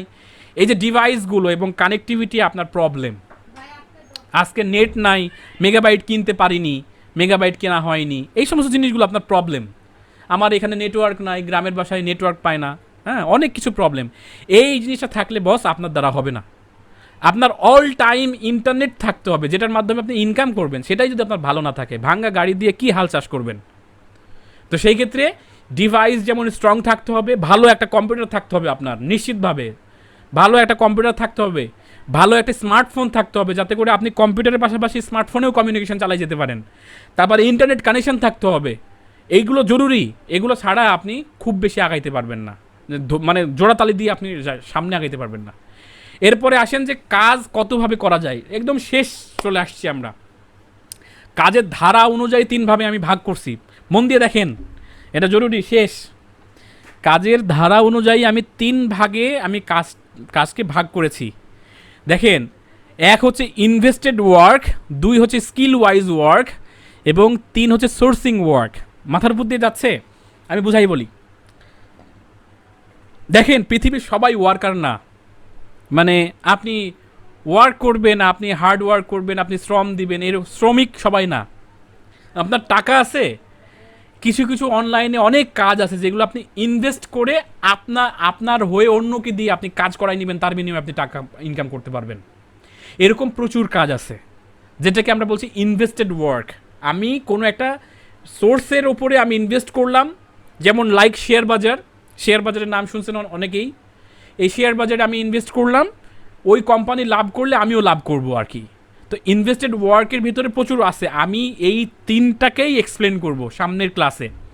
আবারও বলছি, ভালো করে জেনে রাখেন, আমি প্রাথমিকভাবে বলে রাখছি যে অনেকের আছে যে আমি কাজ করব না, আমার টাকা আছে, আমার আব্বার টাকা আছে, আমার নিজের টাকা আছে, আমার মামার খালার ফুপুর, আমার মানে মামার খালার ফুপুর টাকা হলে হবে না, নিজের টাকা থাকতে হবে। তো নিজের টাকা আছে, আমি ইনভেস্ট করে আমি ইনকাম করব, এবং আমি পলিসি মেকিং করব, করে আমি ওইভাবে ইনকাম করব। তাদের জন্য রাস্তা আছে। এরপর হচ্ছে স্কিল ওয়াইজ, মানে আপনি কোনো দক্ষতা অর্জন করেছেন, আপনি গ্রাফিক ডিজাইন শিখেছেন, আপনি হচ্ছে ওয়েব ডেভেলপমেন্ট শিখেছেন, আপনি মার্কেটিং শিখেছেন, সেই স্কিলটা শেখার কারণে অন্যরা আপনাকে হায়ার করে তাদের কাজ করাই নিবে। এটাকে আমরা বলছি স্কিল ওয়াইজ কাজ। স্কিল ওয়াইজ ওয়ার্ক করে দিবেন, তার বিনিময়ে আপনি ইনকাম করবেন। এরপরে আসে sourcing work. What is sourcing? সোর্সিংটা হচ্ছে যে কাজ আপনি করবেন না, আবার কাজের সাথে জড়িত থাকবেন না, খালি ইনভেস্ট করে যাবেন তাও না। ব্যাপারটা এরকম যে আপনি কাজ ধরবেন, ওই যে আপনি খুব অ্যাক্টিভ, আপনি কাজ করেন না, কি করেন যে আপনি ক্লায়েন্টের সাথে ভালো কমিউনিকেশন করতে পারেন, আপনি কাজ ধরতে পারেন, প্রচুর কাজ আপনি ধরেন, মানে একাধিক কাজ ধরেন। যেমন এখানে যারা মেয়েরা আছেন তারা, আমি একটু বলি যে তারা একটা অ্যাডভান্টেজ পায়, তাদের একটা সুন্দর একটা প্রোফাইল পিকচার দিল, নাম দিল সুন্দর, মানে তার নাম দিল, এবং ক্লায়েন্টের কাছে হাই হ্যালো বললে 5 জন ছেলেরা হাই হ্যালো বলবে, আর 1 জন মেয়ে হাই হ্যালো বললেই ক্লায়েন্ট ওই মেয়েকেই আগে রিপ্লাই করবে। এইটা একটা বলতে পারেন যে জেন্ডার ইস্যু আর কি। তো সেই ক্ষেত্রে তারা কি করে, ভালো প্রোফাইল তৈরি করে, রেপুটেশন তৈরি করে এবং কাজ ধরে। মনে করেন সে মোবাইল অ্যাপ্লিকেশন ডেভেলপমেন্টের একটা প্রজেক্ট ধরছে, কিন্তু সে ডেভেলপার না। সে কি করছে যে সে সোর্স জানে, তার মানে অনেকগুলো তার কাছে সোর্স আছে, যে কারা মোবাইল ডেভেলপার, কারা ওয়েবসাইট ডেভেলপার, কারা ভালো ডিজাইনার, কারা ভালো ডাটা এন্ট্রি করতে পারে, কাদের বড় টিম আছে, এরকম হাজার মানুষের সাথে তার পরিচয়। সে কি করে যে কাজ ধরার পরে সে আরেকজনকে দিয়ে কাজ করায় নেয়। এইভাবে বড় বড় ইন্ডাস্ট্রিও কিন্তু তৈরি হয়েছে। একটা সাধারণ মানুষ তার প্রোফাইল রেপুটেশন তৈরি হয়ে গেছে, দেখবেন যে প্রতি সময় মানে 10টা 15টা 20টা 30টা 50টা কাজ কিউতে আছে, মানে পেন্ডিং আছে, কাজ করতেই আছে এবং ডেলিভারি হচ্ছে, দ্রুত ডেলিভারি হচ্ছে। তো অনেকে আছে B2B করে, মানে বিজনেস টু বিজনেস। তুমি আমাকে কাজ দিবা, তো আমার নামে আমি কাজটা চালাবো না, তোমার নামে তুমি কাজটা চালাই দিও, তার বিনিময়ে কাজের বিনিময়ে আমি টাকা পাইলেই হলো আর কি। এরকম অনেক আইটি ফার্ম আছে যারা কি করে যে আপনার বিজনেস আছে, আপনি ক্লায়েন্ট ধরছেন, আপনি ক্লায়েন্টটা ধরে আমার মাধ্যমে কাজটা করে নেবেন আপনি, এবং কাজটা করে নিয়ে আমি আপনাকে একটা চার্জ করবো। সাপোজ মনে করেন আপনি কাজ ধরছেন 10,000 টাকার, আমি চার্জ করেছি আপনাকে 8,000 টাকা, তাহলে আপনি বসে বসে আপনার হচ্ছে ওই 2,000 টাকা লাভ। মেনটেনেন্সও কিন্তু আমার কোনো প্রবলেম হলে ওই সফটওয়্যার কিংবা ওই কাজের কোনো প্রবলেম হয়, তাহলে কিন্তু সেটা আমাকে দেখতে হবে। আপনার তো এখানে কোনো কিছু যায় আসে না, আপনি শুধু মাঝখানে বসে থেকে সেটা মেনটেনেন্স করবেন, মানে কমিউনিকেশনটা করে দিবেন। এটাকে আমরা বলছি সোর্সিং ওয়ার্ক। তার মানে আপনারা দেখতেই পাচ্ছেন, কাজ মানে আপনারা হয়তো বা বুঝতেন যে না খালি গ্রাফিক ডিজাইন করব, ওয়েব ডেভেলপমেন্ট করব, এই করব সেই করব, এই 3ভাবে কাজ করা যায়। এখন এই 3টাই ইনশাআল্লাহ আগামী ক্লাসে আমরা এক্সপ্লেন করব, যে এই 3টা ইনভেস্টেড ওয়ার্ক কী কী হতে পারে, স্কিল ওয়াইজ কোন স্কিল ওয়াইজ কাজটা শেখা যেতে পারে, সোর্সিং ওয়ার্ক কীভাবে করা যেতে পারে, এই 3টাই আমরা ইনশাআল্লাহ পরবর্তী ক্লাসে আলোচনা করব। এরপরে আসেন কোন কাজগুলো জনপ্রিয়। আজকে একটা ধারাবাহিকভাবে কিছু কিছু নাম দিয়ে দিই, আগামী পর্বে এগুলো জানবেন আপনারা। Content writing, data processing, social media marketing, drop shipping, affiliate marketing, logo, বুক cover, brochure, banner design, domain parking, video editing, AdMob, AdSense publisher, website তৈরি, মেনটেনেন্স এবং কাস্টমাইজেশন। আপনারা আমাকে এখানে যেহেতু 1 2 3 4 5 6 7 জন আছেন, 7 জন স্পেসিফিক আমি নাম বলবো, আপনি একটা নির্দিষ্ট পয়েন্ট বলবেন যে এইটা সম্পর্কে আমি একটা বেসিক জানতে চাই। আজাদ রহমান বলেন কোনটা এর ভিতর থেকে জানতে চান? আসসালামু আলাইকুম ভাই। ওয়েবসাইট তৈরি, মেইনটেনেন্স, কাস্টমাইজেশন। আচ্ছা, ধন্যবাদ। ওয়েবসাইট তৈরি, মেনটেনেন্স, কাস্টমাইজেশন তো আপনি অলরেডি জানেন কিংবা হয়তোবা শুনেছেন। এটা হচ্ছে যে আপনার একটা ফুল ওয়েবসাইট তৈরি হবে কিভাবে। একটা ওয়েবসাইট তৈরির পরে আমরা অনেকেই হয়তোবা ভাবি যে ওয়ান টাইম ওয়েবসাইট তৈরি করে টাকা কামাই করাটা মনে হয় বেশি ভালো, কিন্তু অ্যাকচুয়ালি না। অনেকের হাজার হাজার ওয়েবসাইট আছে, সিরিয়াসলি একজনের 1000 ওয়েবসাইট আছে, আবার কোটি কোটি ওয়েবসাইট ডেভেলপার আছে, লক্ষ লক্ষ আছে এটা, আর কোটি কোটি ওয়েবসাইট আছে। তাহলে এই ওয়েবসাইটগুলো কাউকে না কাউকে মেনটেনেন্স করতে হয়। আমার সাইট আছে কিন্তু মেনটেনেন্সের অভাবে সাইটটাতে ঝামেলা হচ্ছে। তো এটাই পার্মানেন্ট কাজ যারা ওয়েবসাইট মেনটেনেন্স করে, যে 10টা 15টা ওয়েবসাইট মেনটেনেন্স করে মাসে কিন্তু ভালো রকম টাকা কামাই করে, এরকম ক্লায়েন্ট কিন্তু অনেকেই পাওয়া যায়। তো সেই ক্ষেত্রে মেনটেনেন্স একটা খুব বড় একটা অপরচুনিটি ওয়েব ডেভেলপারের জন্য। কাস্টমাইজেশন, আমার একটা ওয়েবসাইট আছে, আমি নতুন করে এটা ডিজাইন করতে চাচ্ছি, নতুন করে এখানে সংযোজন করতে চাচ্ছি, এটা বাদ দিতে চাচ্ছি, এটাকেও বলছি আমরা কাস্টমাইজেশন। তো এই কাজগুলো খুব অ্যাভেলেবল পাওয়া যায়, বেশ ভালো আর কি, নিশ্চয়ই বুঝতে পেরেছেন। এরপরে আমি চলে যাচ্ছি জসিম শরীফ। জি স্যার, ডোমেইন পার্কিং আর ডাটা প্রসেসিং টা জানতে চাই। আচ্ছা, ডোমেইন পার্কিং। আচ্ছা, আপনি যেটা করবেন সেটা হলো যে আপনি বিভিন্ন নামে ডোমেইন রেজিস্ট্রেশন করে রাখবেন, যেমন barackobama.com। এখন barackobama.com রেজিস্ট্রেশন করা হয়েছিল বারাক ওবামা যখন প্রেসিডেন্ট হয় ইউএসের, তখন তার আগে, এবং যখন প্রেসিডেন্ট উনি হন তখন প্রেসিডেন্টের একটা ওয়েবসাইট থাকা দরকার। তো প্রেসিডেন্ট ওয়েবসাইট তৈরি করতে গিয়ে দেখে যে এই ডোমেইনটা আরেকজন কিনে নিছে। এখন ওই ডোমেইনটা পার্কিং করে রাখছে সে, যে এটা সেলের জন্য। তা কিনছে সে $9-10 দিয়ে, বিক্রি করছে কয়েক মিলিয়ন দিয়ে। আপনারা শুনলে অবাক হবেন, সিরিয়াসলি। তো এইটার ব্যবসাটা আছে, অনেক বড় ইন্ডাস্ট্রি আছে এটার। সেটা হলো যে আপনি ভালো ভালো নাম আপনি ফাঁকা আছে রেজিস্ট্রেশন করে নিয়েছেন, আবার অথবা আরেকজন রেজিস্ট্রেশন করে রাখছে, সে দাম চাচ্ছে যে আমাকে 2000 টাকা দিলেই হবে। আপনি ডোমেইনগুলো কিনে রাখছেন, দিয়ে আপনি এটাকে কি করবেন, সিডিং করবেন। সিডিং বলতে গেলে খাওয়াইতে হয় ডোমেনকে, মানে প্রতি বছর রিনিউ করতে হয়। তো আপনার 100টা ডোমেন হলে আপনাকে প্রতি বছর প্রায় 30-40 হাজার টাকা বিনিয়োগ করতে হবে। এই ডোমেনগুলো ফালায় রাখবেন। ফালায় রেখে দুইভাবে ফালায় রাখা যায়। একটা হচ্ছে যে ওয়েবসাইট তৈরি করে ফালায় রাখবেন, মানে আপনি সুন্দর করে সাজাই গুছাই এসিও টেসিও করে 2-4টা আর্টিকেল লিখে ফালায় রাখেন, একটু র্যাঙ্কিং ট্যাঙ্কিং হইতেছে, মানুষ আসতেছে, ভিজিটর আসতেছে, এটা একটু ফালায় রাখেন। অথবা শুধু ডোমেন ফালায় রাখেন, মানে নামটা রেজিস্ট্রেশন করে ফালায় রাখেন এবং ওখানে একটা ব্যানার টাঙ্গায় রাখেন যে এটা সেলের জন্য রাখছি, এবং আপনার সাথে যোগাযোগ করবে, আপনি সুবিধা মতো দাম চাইবেন, দর দাম করে আপনি বিক্রি করবেন। আপনি কিনছেন 2,000 টাকা দিয়ে, বিক্রি করবেন আপনি 10,000 টাকা দিয়ে, নো প্রবলেম। এরকম অনেকেই আছে, ক্রেতা আছে যে ওই ডোমেনটাই তার লাগবে, এবং তখন সেই ডোমেনটা কিনতে বাধ্য হবে এবং কিনবে সে। এটার একটা বিশাল ইন্ডাস্ট্রি আছে। তো এইটা একটা ব্যবসা, আপনাদের আমি জানাই রাখলাম। আর আরও বড় ব্যবসা হচ্ছে যে ওই সাইটটা তৈরি করে, মনে করেন আপনি একটা সাইট, একটা ডোমেন কিনছেন যে হচ্ছে howtoBurnYourFat.com, howtoBurnYourFat.com। এটা শুনতে অনেক বড় লাগছে, বাট এটা ডোমেন, এটা একটা পুরো একটা ওয়েবসাইট মনে করেন। howtoBurnYourFat.com-এ গেলে 10-15টা আর্টিকেল আপনি ওখানে লিখে রাখছেন যে কীভাবে আপনি ওয়েট লস করবেন কিংবা কীভাবে আপনি চিকন হবেন, ডায়েট চার্ট লিখছেন আপনি বিভিন্ন জায়গাতে সংগ্রহ করে, ইউনিক আর্টিকেল তৈরি করে আপনি 10টা আর্টিকেল রেডি করে ওখানে আপনি সাবমিট করে রাখছেন এবং কিছুটা এসিও করছেন। তাহলে যারা ওই চিকন হতে চায়, গুগলে সার্চ দেয়, ওই 10টা ওয়েবসাইটের মধ্যে আপনারটাও আসে। তো এরকম করতে করতে আপনার সাইটে ভালো ভিজিটর আসে।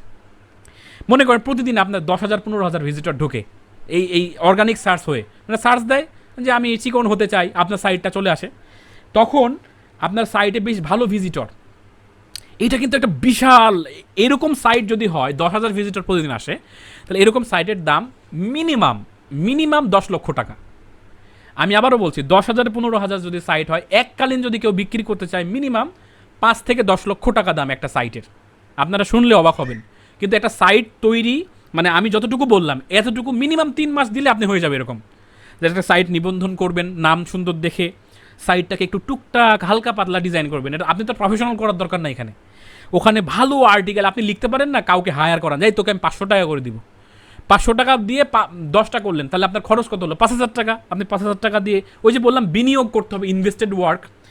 আপনি সাইট বানাইছেন আরেকজনকে দিয়ে, ডোমেইন রেজিস্ট্রেশন করছেন আরেকজনকে দিয়ে, কন্টেন্ট রেডি করে নিয়েছেন আরেকজনকে দিয়ে, এরপরে এসিও করাই নিয়েছেন আরেকজনকে দিয়ে, আপনি টোটাল খরচ করছেন 30,000 টাকা মনে করেন।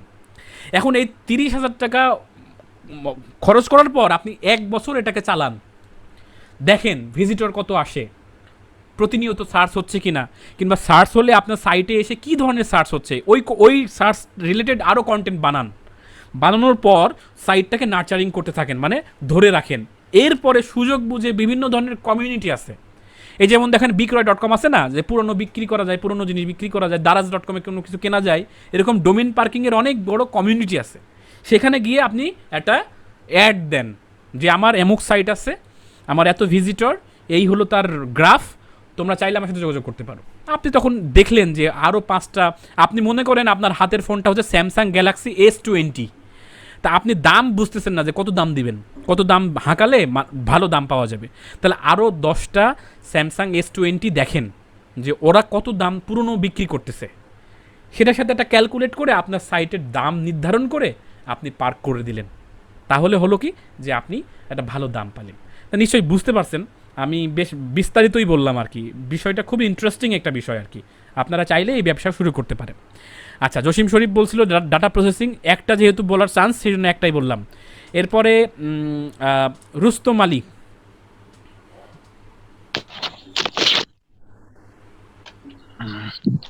ভাই আমাকে যে ডাটা প্রসেসিং এটা বুঝান, মানে আমাকে অনেক পরীক্ষাতে যে আমাকে ধরে যে কম্পিউটার বিষয়ে কিছু জানেন, তখন বলে যে ডাটা প্রসেসিং কিছু বুঝেন, তখন বলছে হ্যাঁ বুঝি। আচ্ছা, ওকে। তখন পরে যে কিছুই পারি না ভাই, যে ডাটা প্রসেসিং কি। আচ্ছা, ডাটা প্রসেসিং মানে হচ্ছে মাঠে গিয়ে হাসুয়া দিয়ে কাঠোয়া ডাটা, সজনে ডাটা, তারপরে হচ্ছে তো আপনার লাল শাক ডাটা, এগুলা প্রসেস করে বাজারে গিয়ে বিক্রি করা, এটাই হচ্ছে ডাটা প্রসেসিং। আচ্ছা, তো না, এটাও আসলে ডাটা প্রসেসিংই আর কি অ্যাকচুয়ালি, যে আপনাকে যাইতে হচ্ছে, মাঠে যাইতে হচ্ছে, সেখানে ডাটা কাটতে হচ্ছে, কেটে বোঝা করতে হচ্ছে, সেটা ধুইতে হচ্ছে, তারপরে বাজারে তুলতে হচ্ছে, সেইটা বিক্রি করে অর্থ উপার্জন করছেন।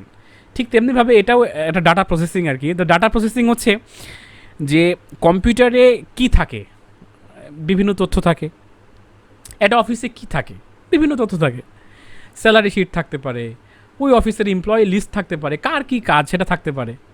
হ্যাঁ, তো এখন এই পুরো প্রসেসটা করা, মানে এই ডাটাগুলো নিয়ে প্রসেস করা, স্যালারি শিট তৈরি করতে হবে আপনাকে, এই মাসে কারা কতদিন অ্যাবসেন্ট হয়েছে এবং কতদিন আসছে তার উপর ভিত্তি করে স্যালারি পাবে।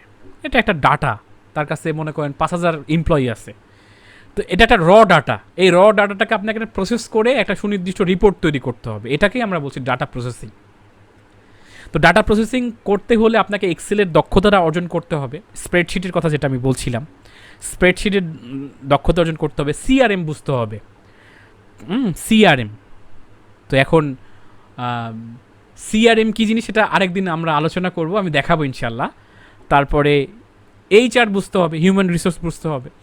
এই সমস্ত বিষয়গুলো যদি আপনি একটু স্টাডি করেন, এইচআর, সিআরএম, তারপরে স্প্রেডশিট, এই সম্পর্কে যদি আপনার একটু ভালো দক্ষতা অর্জন হয়, যে অনেকেই ইকোনমিক্সে পড়াশোনা করে বাট হচ্ছে আপনার ভালো হিসাব নিকাশ পারে না সে, কারণ তার প্র্যাকটিক্যাল লাইফে যে কীভাবে হিসাব নিকাশ করে একটা অফিস সেটা সে জানে না, সেই জন্য তার একটা প্রবলেম ফেস করতে হয়। তো সেই ক্ষেত্রে ডাটা প্রসেসিং জানতে হলে যে আমি 3টা বললাম, এরকম আরও অনেকগুলোর পয়েন্ট আছে, সেগুলো যদি আপনি জানেন তাহলে বুঝতে পারবেন যে আপনি ডাটা প্রসেসিং করতে পারবেন যে কোনো অফিসে, যে কোনো জায়গায়, যে কোনো বিষয়ে। আপনাকে বলা হলো এটা করে ফেলতে পারবেন। কিন্তু ডাটা প্রসেসিং যদি আপনি রপ্ত না করতে পারেন তাহলে আপনি কিছু বলবেন আর আপনি হা হয়ে থাকবেন, মানে আরেকজনকে বলবেন যে ভাই এটা কীভাবে করতে হয়, ব্যাপারটা এরকম আর কি। আচ্ছা, এরপরে আমরা চলে যাচ্ছি, যেগুলো আপনি বলতে চাচ্ছিলেন সেগুলো বলা হয়ে গেছে, তাহলে প্রশ্ন করার দরকার নাই, বলছেন আমার জানা হয়ে গেছে, কিন্তু নতুন লাগছে এরকম কিছু প্রশ্ন করেন, সমস্যা নাই। এরপরে আমরা চলে যাচ্ছি হচ্ছে সাবরি ইয়াসমিনের কাছে। আসসালামু আলাইকুম, আমি ড্রপ শিপিং সম্পর্কে একটু জানতে চাচ্ছি। আচ্ছা, ধন্যবাদ। ড্রপ শিপিং খুবই গুরুত্বপূর্ণ একটা বিষয়। আচ্ছা, এখন ম্যানুফ্যাকচারার কারা জানেন? মানে ম্যানুফ্যাকচার কি জিনিস, ম্যানুফ্যাকচারিং করছে, ম্যানুফ্যাকচার এটা কি সাবরি ইয়াসমিন? আমি ঠিক ওভাবে গুছিয়ে বলতে পারবো না, যদি একটু কাইন্ডলি বলে দিতেন। আচ্ছা, গুছিয়ে না, ম্যানুফ্যাকচার করছে, তার মানে উৎপাদন করছে, পণ্য উৎপাদনকারী। এখন আমি হচ্ছে পণ্য উৎপাদনকারী, মানে আমার একটা প্রতিষ্ঠান আছে, তিব্বত কদুর তেল আমি বানাই, এটা হচ্ছে আমার একটা কোহিনুর নামের একটা কোম্পানি আমার। এই কোহিনুর কোম্পানির মাধ্যমে আমি তিব্বত কদুর তেল তৈরি করি আমি। তো আমি হচ্ছে ম্যানুফ্যাকচারার, মানে আমি পণ্য উৎপাদনকারী। আচ্ছা, এখন আপনি মার্কেটার, মানে ড্রপ শিপিং করবেন আপনি কিভাবে? আমার কাছ থেকে বাল্ক অ্যামাউন্টে, মানে নির্ধারিত একটা অ্যামাউন্ট বলে যে আমার 1000, আপনার এই লটে 1000 পণ্য, 1000 তেলের বোতল আমার দরকার, আপনি 1000 তেল আমাকে দিবেন। কত নেবেন? আপনার মার্কেটিং তো করা লাগতেছে না, আপনার হচ্ছে বাজারের ডিপোর কাছে যাওয়া লাগতেছে না, আপনার মানে ডিপো প্রাইস তো আছে আপনার, তাছাড়া আমার কাছে কত নেবেন বলেন? তাহলে আমি নিশ্চিত একটা বার্গেনিংয়ের সুযোগ পাচ্ছি, আমি নিশ্চিত তার কাছে আমি একটা ভালো একটা প্রাইস পাবো, যেটা বাজারে পাওয়া যায় না। মনে করেন এক বোতল সয়াবিন তেল 600 মনে করেন 600 টাকা, এমআরপি 620 টাকা লেখা আছে, তো সেই দোকানদার কিনছে হচ্ছে 580 টাকায়, আর ডিপো প্রাইস হচ্ছে মনে করেন হচ্ছে 550 টাকা। আমি যদি একটু বার্গেনিং করি, তার ডাইরেক্ট তুমি লট দিবা আমাকে, মানে পণ্য উৎপাদন করে আমাকে দিয়ে দিবা, কোথাও কোনো পরিবহন খরচও লাগবে না, তাহলে কত নিবা? তাহলে ও বললো 500 টাকা দিলে হবে। বাহ, ভালো কথা। আচ্ছা, এইবার আমি যেটা করব সেটা হলো তিব্বত কদুর তেলের প্যাকেটে আমার নাম দিয়ে দিব, যে আমি করছি, এটা আমি বানাইছি, আমি আমার এখানে কিংবা আমি পাঠাইছি, এটা ওই কোম্পানির নাম আমার। তার মানে পণ্য উৎপাদনকারীর কাছ থেকে পণ্য নিয়ে আমার নিজস্ব জায়গাতে সেটা পাবলিশ করে, সুন্দর করে তিব্বত কদুর তেল নিয়ে আমি একটা বিশাল আর্টিকেল তৈরি করছি, সেটা আবার প্রচার করছি, ফেসবুকে শেয়ার করছি, হোয়াটসঅ্যাপে মেসেজে দিছি, এবং মানুষ তখন আমাকে অর্ডার করতে শুরু করছে যে তোমার তো তিব্বত কদুর তেল মাখলে ঘুম হয় ভালো। তো সেই ক্ষেত্রে তখন অর্ডার করছে, আমি তখন ওই যে লটটা কিনছি আমি প্রোডাক্ট, আমি দুইভাবে নিতে পারবো। একটা হচ্ছে যে আমি 1000 পিস মাল কিনে আমি স্টোর করতে পারবো, অথবা আমাকে স্টোরই করতে হবে না, তার কাছেই থাকবে সব। যখন অর্ডার আসবে তখন আমি বলবো যে এই ঠিকানায় পাঠাও, ওই ঠিকানায় পাঠাও, ওই ঠিকানায় পাঠাও, ওই পাঠাবে, ওই পাঠাই দিবে ওই ঠিকানাগুলোতে, আপনাকে কিছুই করতে হবে না। তার মানে চাইনাতে একটা কোম্পানি, সে তার প্রোডাক্ট প্রডিউস করছে, আপনি এখানে বসে থেকে আপনার নেটওয়ার্ক ভালো, আপনার কাছে ট্রাফিক আসে, ভিজিটর আসে, আপনি প্রচার করতে পারেন, সেই জন্য আপনি ওই প্রোডাক্টটা প্রচার করার মাধ্যমে আপনি বিক্রি করছেন, এবং বিক্রি করার কারণে আপনার একটা সেল হয়েছে, এই সেলটাই হচ্ছে ড্রপ শিপিং। বিষয়টা নিশ্চয়ই বুঝতে পারছেন। আমি এর সাথে সাথে অ্যাফিলিয়েট মার্কেটিংটা বলে ফেলি, এটা সিমিলার, তার জন্য আমি অ্যাফিলিয়েটটাও বলে ফেলি। অ্যাফিলিয়েট এবং ড্রপ শিপিংয়ের মধ্যে পার্থক্য আছে একটা। অ্যাফিলিয়েট মার্কেটিং হচ্ছে কমিশন ভিত্তিক, মানে আপনি একটা সাইকেল বিক্রি করে দিয়েছেন তাদেরই সাইকেল আপনি বিক্রি করে দিয়েছেন, কারণ আপনি কাউকে বলছেন যে দোস্ত আমি তো সাইকেলটা কিনছি, খুব ভালো সাইকেল, তুমি চাইলে কিনতে পারো। তো ও তখন কিনছে যে ভাই কোথায় পাওয়া যায়, যে অমুক জায়গায় পাওয়া যায়। কীভাবে যাব, এই হলো লিঙ্ক, এই লিঙ্কে ক্লিক করে যাইতে পারবা। ওই যে লিঙ্কটা যে আপনি দিলেন, এই লিঙ্কটা তো হচ্ছে ট্র্যাকিং লিঙ্ক, মানে ওখানে ক্লিক করলে বোঝা যাবে যে ওই রহিমের কাছ থেকে এই লিঙ্কটা আসছে, এবং ওই লোকটা এই লিঙ্কে ক্লিক করে এই সাইকেলটা কিনছে। ওই লিঙ্কে ক্লিক করে ওই সাইকেলটা কেনার জন্য সে 20% কমিশন পাইছে। এইটাকেই আমরা বলছি হচ্ছে অ্যাফিলিয়েট মার্কেটিং। আর ড্রপ শিপিং হচ্ছে পুরোটাই আমার প্ল্যাটফর্ম, কাস্টমার জানবে যে হচ্ছে যে আমারই এটা প্রোডাক্ট, এবং হচ্ছে এই প্রোডাক্টটা আমিই বিক্রি করতেছি, এটাকে বলছি আমরা ড্রপ শিপিং। নিশ্চয়ই বুঝতে পেরেছেন সাবরি ইয়াসমিন? জি, খুব ইন্টারেস্টিং একটা বিষয়, থ্যাংক ইউ। হ্যাঁ, ইন্টারেস্টিং বিষয়, এবং লক্ষ লক্ষ না কোটির পর্যায়ে টাকাও অনেকে কামাই করে, কিচ্ছু নাই তার। সাধারণ 10-15 জন একটা টিম নিয়ে কাজ করে, এবং ড্রপ শিপিং কিংবা অ্যাফিলিয়েট মার্কেটিং করে হাজার ডলার কামাই করে। সিরিয়াস কথা আমি বলছি আপনারা ওই আউটসোর্সিং ফ্রিল্যান্সিং মানেই যে ডিজাইন শিখতে হবে, শিখতে হবে। হ্যাঁ, এখানে ডিজাইনের কাজ আছে, এখানে ওয়েবসাইটের কাজ আছে, এখানে এসইওর কাজ আছে, মার্কেটিংয়ের কাজ আছে, সব ককটেল, মানে একটা কম্বাইন্ড। এগুলোকে যদি আপনি একটা প্রসেস করে, আমি কিন্তু এই যে কাজগুলো জনপ্রিয়, এই জনপ্রিয় কাজের ভিতরে কিন্তু আমি কোনো জায়গাতে লিখিনি, একটু খেয়াল করেন, আমি লিখিনি কিন্তু মানে লিখিনি যে ওয়েব ডিজাইন, এখানে ওয়েবসাইট তৈরি লিখেছি, আমি ওয়েব ডিজাইন লিখিনি, গ্রাফিক ডিজাইন লিখিনি, আমি লিখিনি হচ্ছে মার্কেটিং কিংবা ডিজিটাল মার্কেটিং, এটা লিখিনি। কিন্তু দেখেন কেন লিখিনি, আমি এই জন্য লিখিনি যে এগুলো স্পেসিফিক করে দিয়েছি আমি, যে আপনি স্পেসিফিক এই কাজটা করতে গিয়ে যা কিছু শেখা লাগে শিখেন। একজন এসে আমাকে বললো, সাবরি ইয়াসমিন বললো যে ভাই আমি তো হচ্ছে একটা কোম্পানিতে চাকরি করি, সেই কোম্পানিও এরকম টাইপেরই প্রোডাক্ট তৈরি করে, তা আমার ক্ষেত্রে এই জিনিসটা সুবিধা হবে, তা আমি ড্রপ শিপিং শিখতে চাই। এখন তার ড্রপ শিপিং শিখতে গিয়ে তাকে গ্রাফিক্স শেখা লাগছে, ওই যে প্রোডাক্টগুলোকে সুন্দর করে প্রেজেন্ট করতে হবে, তারপরে একটা ওয়েবসাইট তৈরি করার জন্য ওয়েবসাইট ডেভেলপমেন্ট শিখতে হয়েছে, তারপরে ওইটা প্রচার করার জন্য মার্কেটিং শিখতে হয়েছে তাকে, তার মানে তাকে 3টা কাজে শিখতে হয়েছে। তো সেই ক্ষেত্রে স্পেসিফিক হন, আমি আগেও বলছি এখনও বলতেছি যে আমি ওয়েবসাইট তৈরি করা শিখবো, কিংবা আমি ওয়েব ডিজাইন শিখবো, আমি গ্রাফিক ডিজাইন শিখবো, এরকম না, আপনাকে স্পেসিফিক হতে হবে। আমি তার ভিতরে কয়েকটা আমি এখানে বলতেছি। আচ্ছা, এরপরে আমি চলে যাচ্ছি তামান্না আলমের কাছে। তামান্না আলম, ভাইয়া সোশ্যাল মিডিয়া মার্কেটিংটা যদি বোঝাইতেন। আচ্ছা চমৎকার, প্রশ্ন করার জন্য ধন্যবাদ। সোশ্যাল মিডিয়া মার্কেটিং, দারুণ। আচ্ছা, এখন এই বছর বাঘা থেকে প্রচুর আম বিক্রি করা হয়েছে, তার ভিতরে আমিও একজন আম ব্যবসায়ী ছিলাম, আমের ব্যাপারই বলতে পারেন। এখন আমার কাছে প্রতিদিন অন্ততপক্ষে 2-3 জন মানুষ আসতো, যারা কিনা ফেসবুকের মাধ্যমে একটা পেজ তৈরি করে সেখানে আমের বিজ্ঞাপন দিয়ে আম বিক্রি করবে। তাদের মূল যে ব্যাপারটা ছিল সেটা হলো যে আম বিক্রি করা, মানে সেল করা। তাহলে সেল করবে কিভাবে করবে? এখন মনে করেন আপনি একটা আননোন ফেস, মানে আপনাকে কেউ চেনে না, আপনার কোম্পানির নাম যদু মধু ট্রেডিং কোম্পানি, এই যদু মধু কোম্পানির নামও কেউ জানে না, তাহলে আপনি বিক্রি করবেন কিভাবে? আপনি কোম্পানি দিছেন, মাল কিনছেন, কিন্তু ওইটা পচতেছে, মানে আপনার হাউসে বসে বসে পচাইতেছেন, তাহলে তো হইল না। তাহলে আপনাকে কোনো না কোনো প্ল্যাটফর্ম ব্যবহার করে সেটাকে আপনার মার্কেটিং করতে হবে, তা নাহলে মানুষ তো চিনবে না যে আপনার কাছে আসে। এখন আমরা সোশ্যাল মিডিয়া বলতে কি বুঝি? এই যে আমরা এখন কি ব্যবহার করছি, ফেসবুক, ইনস্টাগ্রাম, কি ব্যবহার করছি? আমরা ব্যবহার করছি ইউটিউব। এগুলো হচ্ছে সোশ্যাল মিডিয়া, যেখানে মানুষ যাচ্ছে, সোশ্যালি যাচ্ছে, অ্যাক্টিভিটি বাড়ছে। আচ্ছা, এইখানে দেখবেন একটা ভিডিও দেখতে গেলে, কিংবা আপনি যখন টাইম লাইনে যান, আপনি এমন পেজের বিজ্ঞাপন অনেকগুলো দেখেন যেগুলো আপনি লাইক দেননি কখনো, তারপরেও দেখেন তো নাকি? আবার একটা ভিডিও প্লে করছেন, দেখেন আরেকটা ভিডিও চলে আসে, যেটা আপনি প্লে করেননি আর কি, অ্যাকচুয়ালি সেটা আসছে, এসে আপনাকে দেখাচ্ছে এই তুমি তিব্বত কদুর তেল মাখো, তাহলে তোমার মাথা ঠান্ডা থাকবে। হ্যাঁ, কিন্তু আপনি প্লে করছেন যে হচ্ছে পানি পানি নামের একটা গান, বাদশার নতুন গান, এটা প্লে করছেন। তো এই যে একটা প্ল্যাটফর্ম ব্যবহার করে কোনো কিছু প্রচার করা, সেটাকেই আমরা বলছি সোশ্যাল মিডিয়া মার্কেটিং। এখন সেই মার্কেটিংটা বিভিন্নভাবে হতে পারে। কোনো একটা ইমেজ প্রচার করতেছেন, সেই ইমেজের সাথে কিছু লিখা দিয়েছেন, কোনো একটা ভিডিও তৈরি করছেন, করে সেটা প্রচার করতেছেন। আবার কোনো কোনো জায়গাতে ভয়েস মানে শুধুমাত্র অডিও শেয়ার করছেন আপনি, শুধু অডিও, মানে সেই সাথে স্লাইড হচ্ছে, একটার পর একটা ছবি স্লাইড হচ্ছে, সেটাও আপনি মার্কেটিং করতেছেন। এইরকম অনেক প্রসেস আছে, সেই প্রসেসগুলো মেনটেন করে আপনি কি করছেন, মার্কেটিং করতেছেন।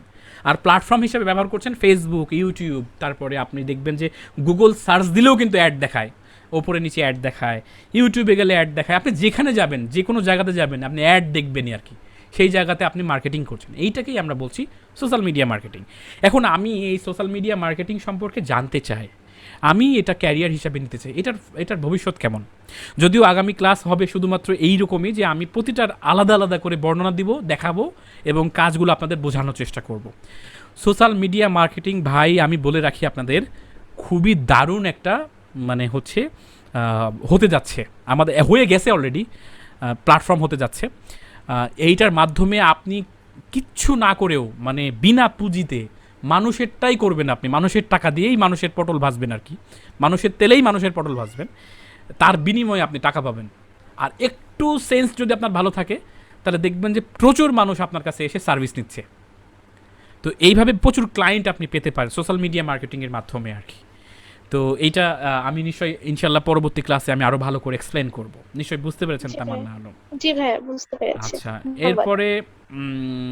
এরপরে আমি চলে যাচ্ছি, এরপরে কে বাকি আছেন একটু কথা বলেন, আমি আবার লিস্ট দিতে পাচ্ছি না।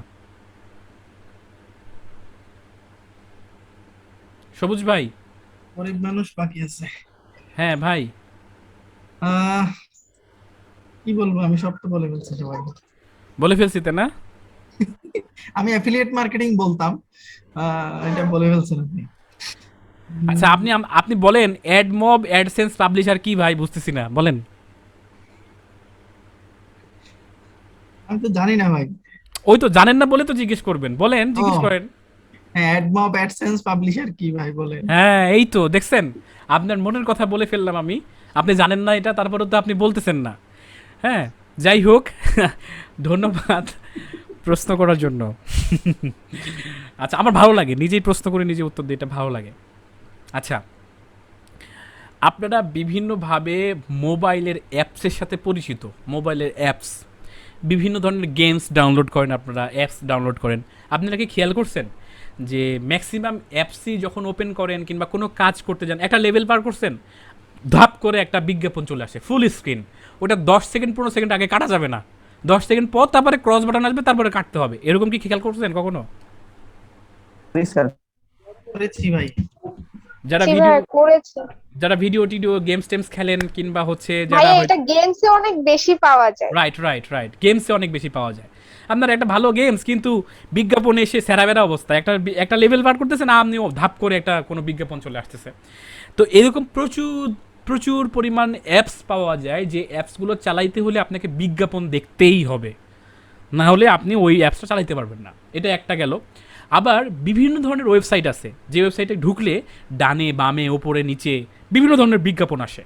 একটা লেখা, একটা নিউজ পড়তে ঢুকছেন, ফেসবুকে একটা নিউজ আসছে, ফাঁস হয়ে গেল অমুক অমুক অমুক তথ্য, আপনি ক্লিক করছেন পড়ার জন্য, দেখবেন উপরে নিচে কি কোন পেজ আসছে, আবার লিখতেছে আপনার ফোন ভাইরাস চলে আসছে, ভাইরাস ক্লিন করতে এখানে ক্লিক করুন, লেখা আছে না এরকম?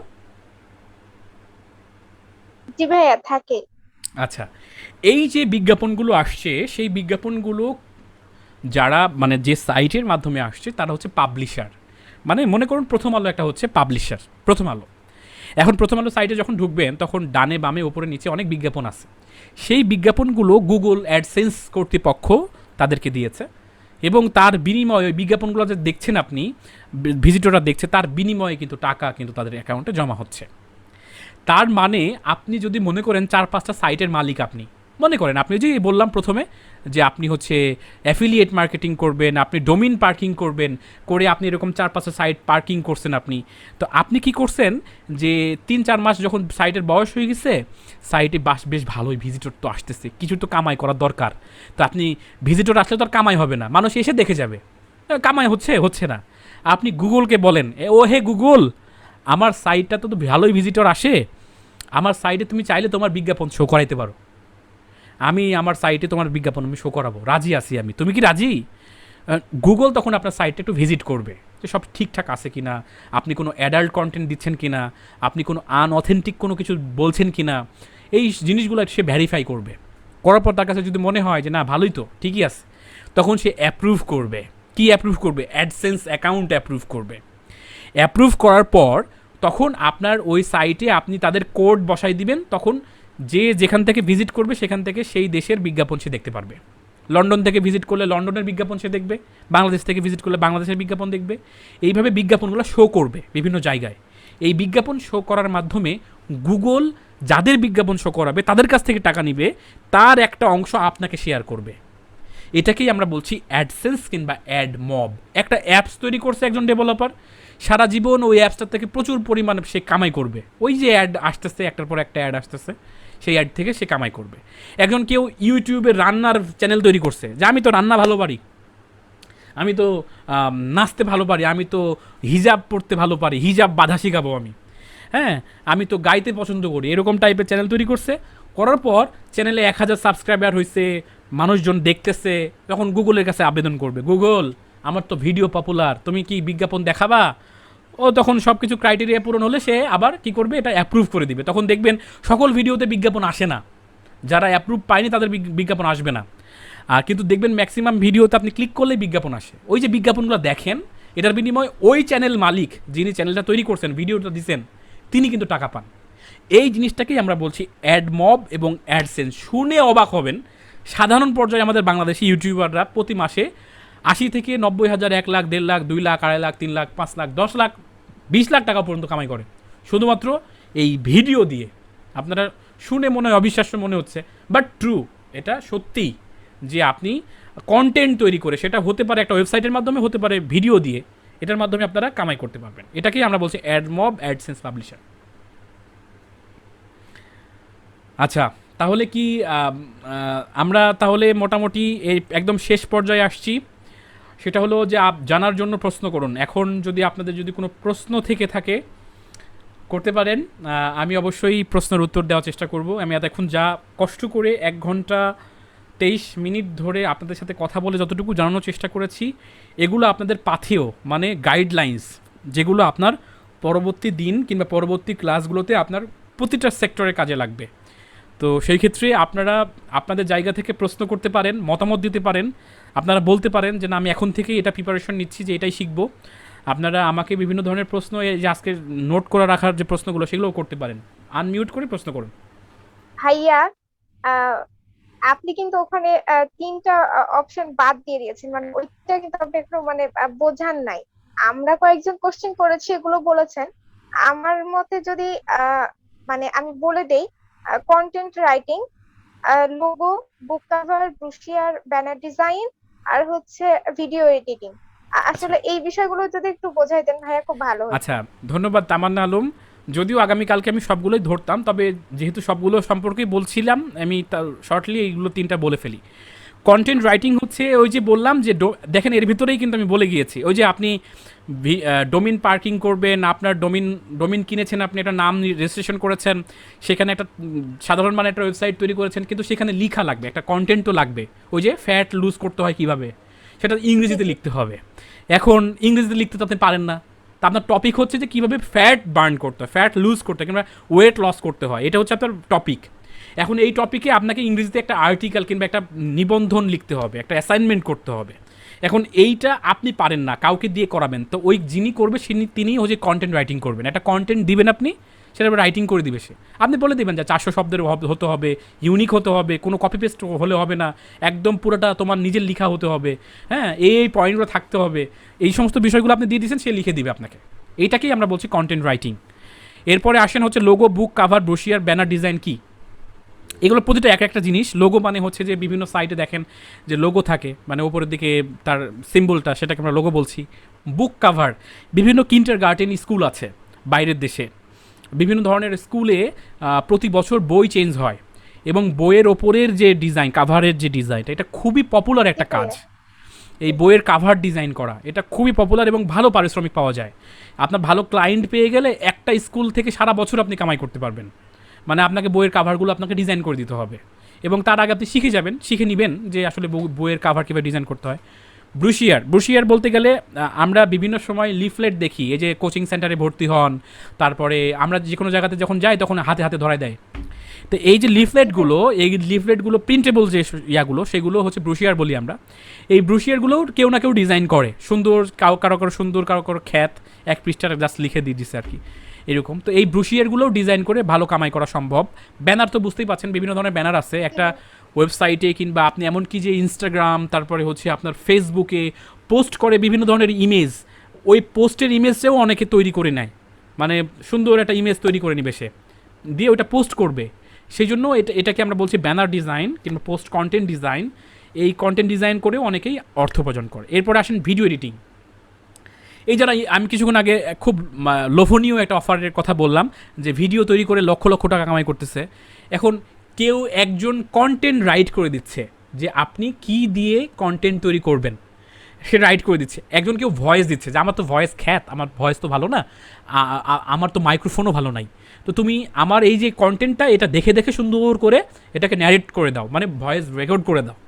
একজন রেকর্ড করে দিল, একজন ওই রেকর্ড অনুযায়ী বিভিন্ন ধরনের ভিডিও ফুটেজ জোড়াতালি দিয়ে এক জায়গাতে করে একটা ভিডিও এডিট করলো, আর আপনি ফাইনালি ওই ভিডিওটা নিয়ে পাবলিশ করলেন। তার মানে একটা ভিডিও করতে আপনার খরচ হলো মনে করেন 1000 টাকা। দেন এই 1000 টাকার বিনিময়ে যে ভিডিওটা আপনি করছেন, এটার মাধ্যমে কিন্তু আপনি সামনের বছরগুলোতে লাখ লাখ টাকা কামাই করতে পারেন, যদি ওই ভিডিওটা ভাইরাল হয়, ভালো মানুষের কাছে পৌঁছায়। এই যে বললাম ইনভেস্টেড ওয়ার্ক, তার ভিতরে কিন্তু এটাও একটা। তো আমি বলছিলাম ভিডিও এডিটিং, এরকম প্রচুর মানুষ আছে যাদের একটু ভালো কম্পিউটার কনফিগারেশন, তারা কি করে যে বিভিন্ন স্টক ভিডিও, মানে বিভিন্ন জায়গা থেকে ভিডিও কালেক্ট করে, কিংবা কেউ তো আবার ভিডিও দিয়েও দেয় যে তুমি প্রয়োজন অনুসারে, আমি যে ভয়েস দিয়েছি সেটা অনুসারে তুমি ওই জায়গা মতো ভয়েস অনুসারে ফুটেজগুলো বসিয়ে সুন্দর করে এডিটিং করে আমাকে দাও, এর বিনিময়ে তোমাকে আমি টাকা দেব। এটাকে আমরা বলছি ভিডিও এডিটিং। এটা কিন্তু প্রচণ্ড জনপ্রিয় একটা কাজ, এবং প্রতিদিন প্রচুর পরিমাণে কাজ পাওয়া যায়। তো সেই ক্ষেত্রে এই ভিডিও এডিটিংও হচ্ছে তার মধ্যে একটা। তো আমি ওই জন্য জনপ্রিয়র ভিতরে এগুলো রেখেছি আর কি। নিশ্চয়ই এই তিনটা সম্পর্কে আমি বোঝাতে পেরেছি। আর কোনো প্রশ্ন? ধন্যবাদ ভাইয়া। আচ্ছা, ওকে। আর কোনো প্রশ্ন আছে? মতামত দেন, কেমন লাগছে সেটাও তো বলতে পারেন, একটু কমিউনিকেশন করেন আমার সাথে।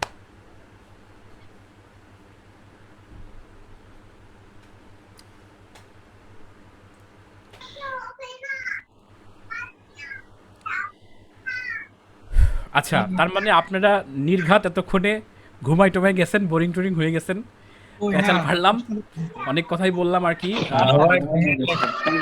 ভালো লাগে। আমরা কেউ ঘুমিয়ে যাই নাই, আমরা সবাই আপনার কথা শুনছি এবং অনেক আগ্রহ সহকারে শুনছি, যেটা আমাদের অনেক কাজে লাগবে এবং কাজে লাগছেও, কারণ আপনার কথাটা অনেক ইন্টারেস্টিং কথা, এবং আমাদের এই কাজগুলো শেখার জন্য অনেক প্রতিটা পদক্ষেপে কাজে লাগবে। আপনার প্রত্যেকটা কথাই আমরা অনেক গুরুত্ব দিয়ে শুনছি।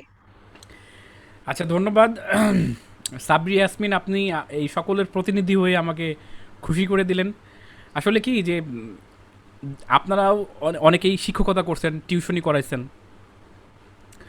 1 ঘন্টার লেকচার দিলাম, 1 ঘন্টার লেকচার শেষে হচ্ছে কোনো একজন শিক্ষার্থী বলল যে স্যার অসাধারণ হয়েছে, আপনার এই বিষয়গুলো আমরা অবশ্যই মেনে চলার চেষ্টা করব, কিংবা এটা আমাদের কাজে দিবে। জাস্ট সামান্য এই একটা লাইন, সামান্য লাইন, এটা আমরা প্রত্যাশা করি। যেমন ওয়াইফ একটু সাজুগুজু করার পর স্বামীর দিকে তাকাই থাকে যে একটু বলুক না যে ভাল লাগতেছে তোমাকে, হ্যাঁ, মন খুশি হয়ে গেল কিন্তু অ্যাকচুয়ালি।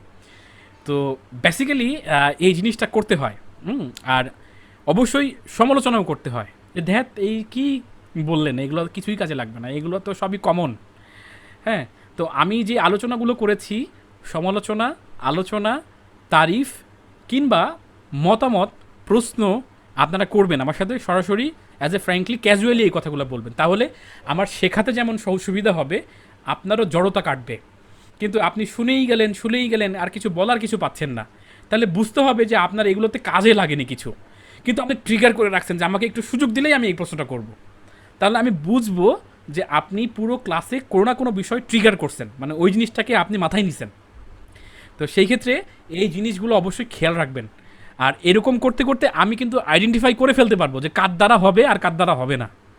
তো আমি চাই যে আমার এখানে যদি একজনও থাকেন, আমি কিন্তু এই ক্লাসটা 1000 মানুষের সামনে নিতে পারতাম, সবাই হাততালি দিত, কেউ রিয়াকশন দিত। এখানে মাত্র 7-8 জন আছেন আপনারা। তো আপনাদের জন্য এই কষ্টটা করছি, এই জন্য যে আপনারা যেন আপনার ক্যারিয়ারটা সেট আপ করতে পারেন। তো সেই ক্ষেত্রে আজকের আলোচনার থেকে আপনারা নিশ্চয়ই অনেক কিছু বুঝতে পেরেছেন। এই ভিডিওটা আমাদের ইকেআর একাডেমির যে ফেসবুক পেজ আছে সেখানে প্রকাশ পাবে, এবং ইকেআর একাডেমির ইউটিউব চ্যানেলও আছে, সেখানেও প্রকাশ পাবে। এটা ভিডিওটা রিপিট করে দেখে নিতে পারেন। পরবর্তী ক্লাসে আমরা যেটা করব সেটা হলো যে এই যে আমরা যে কাজের জনপ্রিয় কাজগুলো যেটা বললাম, প্রতিটা কাজ খুঁটিয়ে খুঁটিয়ে দেখব, এবং কোন কাজটা কেমনভাবে করে, কিভাবে দেয়, কেমন প্রাইস, দাম কেমন, এই সমস্ত জিনিসগুলো আমরা জানার চেষ্টা করব। আশা করছি আগামী ক্লাসে আপনারা আমার সাথে উপস্থিত থাকবেন এবং আপনারা জানার চেষ্টা করবেন। আপনাদের যদি কোনো প্রশ্ন না থাকে তাহলে আজকের মতো আমি ক্লাস শেষ করব। ধন্যবাদ ভাই আমার ভাইয়া। একটা প্রশ্ন ছিল। হ্যাঁ রুস্তম ভাই।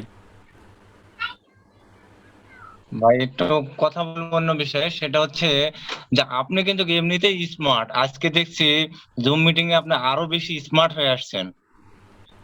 এটার কোনো কারণ আছে নাকি ভাই? না, আসলে কারণটা হচ্ছে যে দর্শনধারী তারপরে গুণ বিচারী একটা কথা আছে। তো সেই হিসাবে একজন ভালো শিক্ষক, তার অ্যাপিরিয়েন্স যদি ভালো থাকে, সে যত সুন্দর করে বুঝাক না কেন, অ্যাপিরিয়েন্স যদি ভালো থাকে তাহলে শিক্ষার্থীর মনে দাগ কেটে যেতে পারে। সেজন্য আমি যদিও নিচে লুঙ্গি পরেই আছি, ওপরে কিন্তু নতুন শার্ট পরেছি, যদিও এটা আয়রন করা হয়নি, যাই হোক এটা আয়রন করা হয়নি। তো সেই ক্ষেত্রে আমি যখন ভালো করে আপনাদের সামনে উপস্থাপনা করছি, সুন্দর পোশাক পরেছি এবং ভালোভাবে কথা বলছি, তখন কিন্তু আপনাদের মনে দাগ কাটছে যে না, এই লোকটা কিছু একটা বলতেছে, গুরুত্ব দিতে হবে। আর আমি যদি আওলা ঝাওলা হয়ে আসতাম এবং সুন্দর সুন্দর কথা বলতাম, তাহলে আমি হয়তোবা ওই রকম আকর্ষণ পেতাম না, মানে ওইরকম মনোযোগ পেতাম না। সেই জন্যই আপনাদের একটা টিপস দিয়ে দিই, কাউকে কোনো কিছু বুঝাইতে হলে সুন্দর পোশাক পরা এবং সুন্দর করে গুছিয়ে বলা এবং ভালোভাবে ভদ্র আচরণ করা, এটা খুবই জরুরি।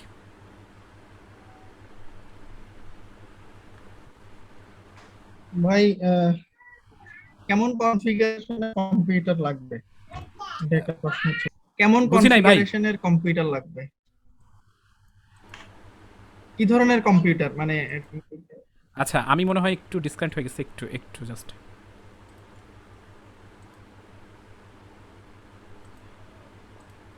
শোনা যাচ্ছে আমার কথা? জি হ্যালো, শোনা যাচ্ছে। জি স্যার, শোনা যাচ্ছে। আমার আমার মনে হয় একটু ঝামেলা হচ্ছে। আমি কিন্তু কারো কথা শুনতে পাচ্ছি না। এবার শুনতে পাচ্ছেন? জি হ্যাঁ শুনতে স্যার, শোনা হ্যাঁ, যাচ্ছে। ঠিক আছে, এবার ঠিক আছে। হ্যাঁ, সবুজ ভাই কি প্রশ্ন করেছেন আমি বুঝতে পারিনি। কম্পিউটার মানে কেমন কনফিগারেশনের আচ্ছা কম্পিউটার আচ্ছা দরকার? আচ্ছা, ধন্যবাদ প্রশ্ন করার জন্য। অনেকেই এই প্রশ্নটা আমাকে করে থাকেন, আমিও স্বাচ্ছন্দ্য বোধ করি প্রশ্নটার উত্তর দিতে। কনফিগারেশন ফ্যাক্ট না, এটা আমিও বলি, কনফিগারেশন ফ্যাক্ট না, তবে কাজের পরিবেশের জন্য কম্পিউটার কনফিগারেশনটা ফ্যাক্ট। অবশ্যই অষ্টম প্রজন্মর ওপরে আপনি কম্পিউটার কিনবেন। প্রজন্মটা কী জিনিস, আপনি কোরাই 3 কিনেন, কোরাই 5 কিনেন, কোরাই 7 কিনেন, এএমডি কিংবা যে প্রসেসরই কিনেন না কেন, আপনি দোকানদারকে জিজ্ঞেস করবেন যে এই ল্যাপটপ কিংবা এই কম্পিউটার কোন প্রজন্মের। তাহলে তিনি বলবেন যে এটা চতুর্থ, পঞ্চম, ষষ্ঠ, সপ্তম, অষ্টম। আপনারা শুনলে অবাক হবেন, এখন 11তম প্রজন্ম চলছে, 11তম প্রজন্ম চলছে কম্পিউটারের। তো যত বেশি প্রজন্ম তত বেশি আপ টু ডেট। যেমন 2G, 3G, 4G, 5G, এই জিটার মাধ্যমে জেনারেশন বোঝায়। তো 2G মানে সেই মান্ধাতামলের, আপনারা নিশ্চয়ই আগের জামানায় কম্পিউটার এই মোবাইলে ইন্টারনেট চালাইছেন, ক্লিক করলে ঘুরতোই। 3G তো একদম নতুন একটা আমরা এক্সপিরিয়েন্স নিলাম, যে মোবাইলে ক্লিক করলেও ভিডিও দেখা যায়। 4Gতে এসে তো আমরা মোটামুটি 3G 4G আমরা একরকম পাই আর কি, যেহেতু আমাদের দেশে এখনও অত উন্নত হয়নি। আর 5G তো একদম সুপার সনিক গতিতে আসবে আর কি।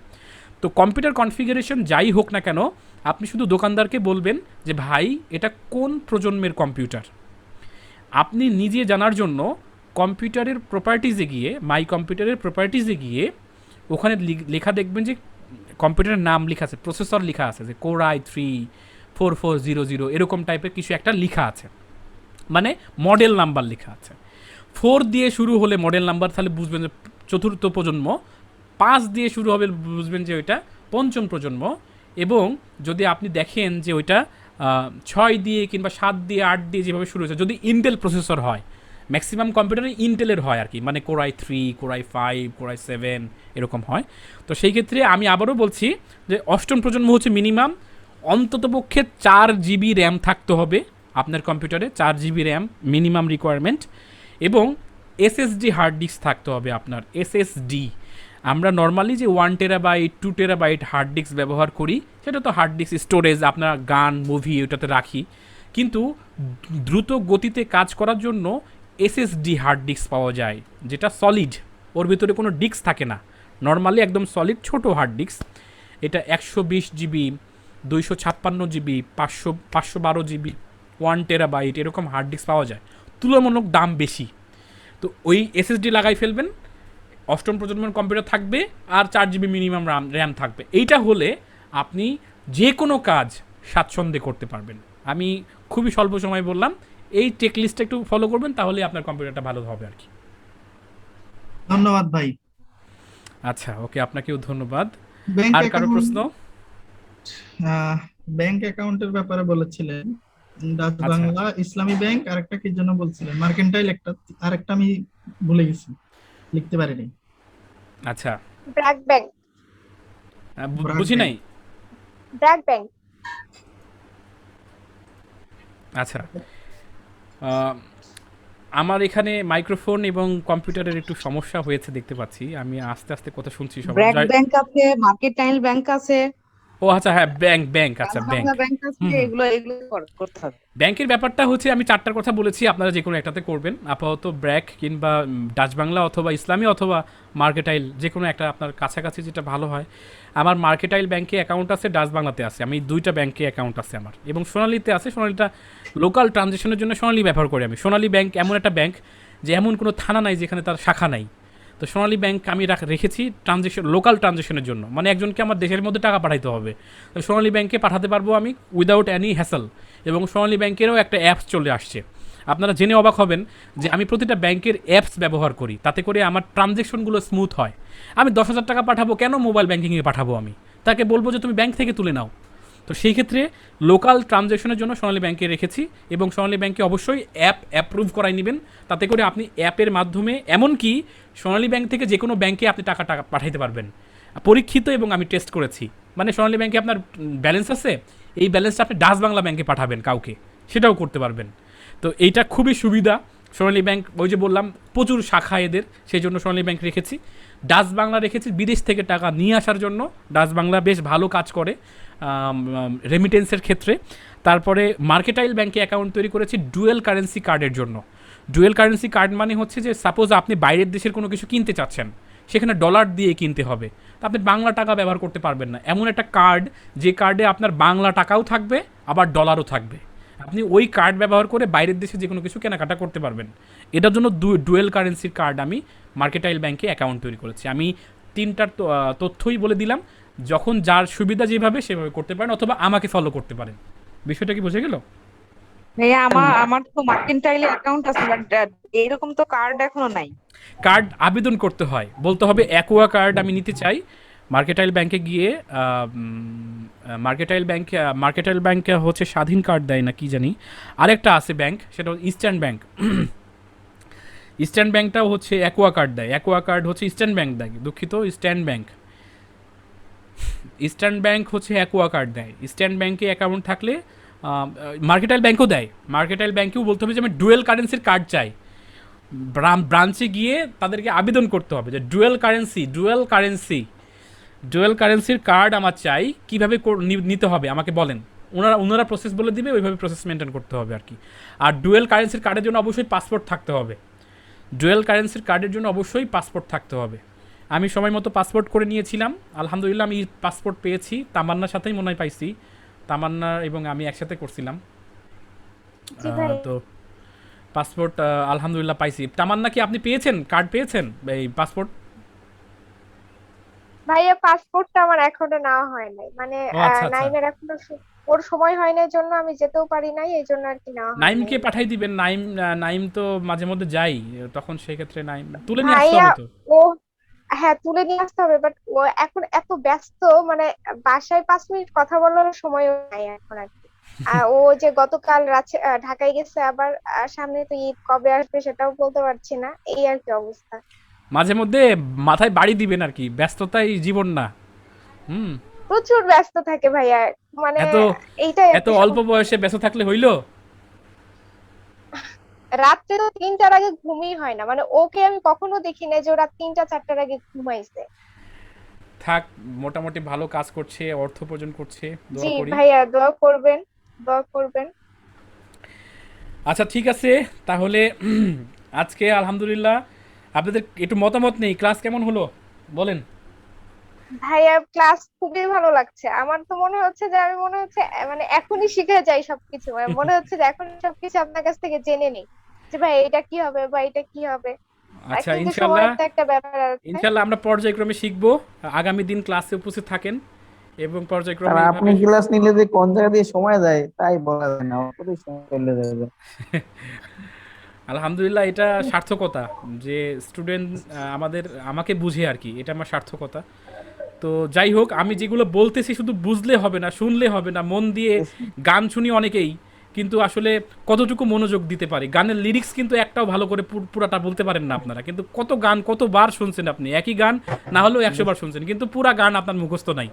কারণ কি, যে আপনি গান শুনছেন শুধুমাত্র, মানে ভাল লাগছে, আপনার ফিলিংস বেটার, কিন্তু গানের লিরিক্স কখনো কাজে লাগেনি, মানে কি বলতেছে দরকার নাই।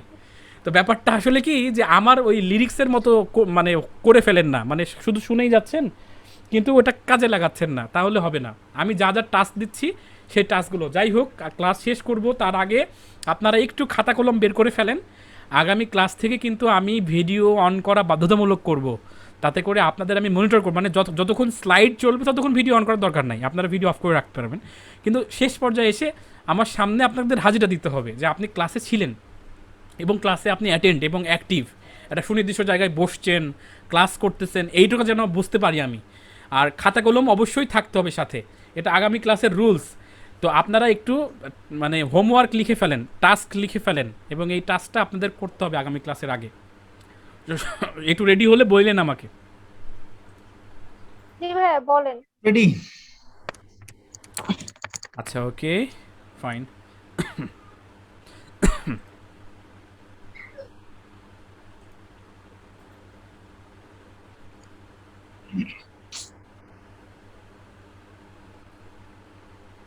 আচ্ছা, এই সাবরিয়া ইয়াসমিন, আপনি কি আমার মেসেজ পেয়েছিলেন? মেসেজ আমি মোবাইলে মেসেজ করেছিলাম, পেয়েছিলেন? জি জি, মেসেজ পেয়েছিলাম ভাইয়া। আচ্ছা, এখন আমি একটা বিষয় বলি, সেটা হলো যে অ্যাক্টিভিটির ব্যাপারে পিছাই থাকলে হবে না, কখন কি কোথায় কিভাবে হচ্ছে সেই বিষয়টা must be up to date থাকতে হবে। এখন আপনার মোবাইল আছে, ল্যাপটপ আছে, এমন তো আর না যে আপনি নেটওয়ার্কের বাইরে, আপনার আপনার অ্যাক্টিভিটি এই বিষয়ে একটু স্লো। আমি জানি যে আপনি বিভিন্ন কাজে ব্যস্ত থাকেন, বাট আপনাকে মাস্ট বি আমাকে দেখাইতে হবে যে না আমি অ্যাক্টিভ, এবং আমি যে কোনো ইনফরমেশন যে কোনো সময় আমি পেয়ে যাই এবং আমি সেই সম্পর্কে অবগত থাকি। যেমন এই যে সরি ভাইয়া, রিসেন্ট, আমি আসলে অফিসে ছিলাম তো আমি মেসেজটা চেক করতে পারি নাই। নেক্সট না যখন চেক করছি তারপরে ওইটাই, দেখছি যেমন আমার সাথে একজন আমার আমার ইকেয়ারের দায়িত্ব যাকে দেওয়া আছে তার নাম জসিম। এই জসিম ছেলেটা মাঝে মধ্যে আমি ওকে বকা দেই যে ও মেসেজ চেক করে না, মানে মেসেজ চেক করে না বলতে গেলে যে কে কখন কিভাবে মেসেজ দিল, কেন মেসেজ দিল, কোন মেসেজটা আসলো, এমনকি কোনো অফারের মেসেজ আসলেও সেটা চেক করতে হবে। দেখবেন যে আমাদের এটা অনীহা যে মেসেজ চেক করি না, তো এই মেসেজ চেক করাটা খুবই জরুরি।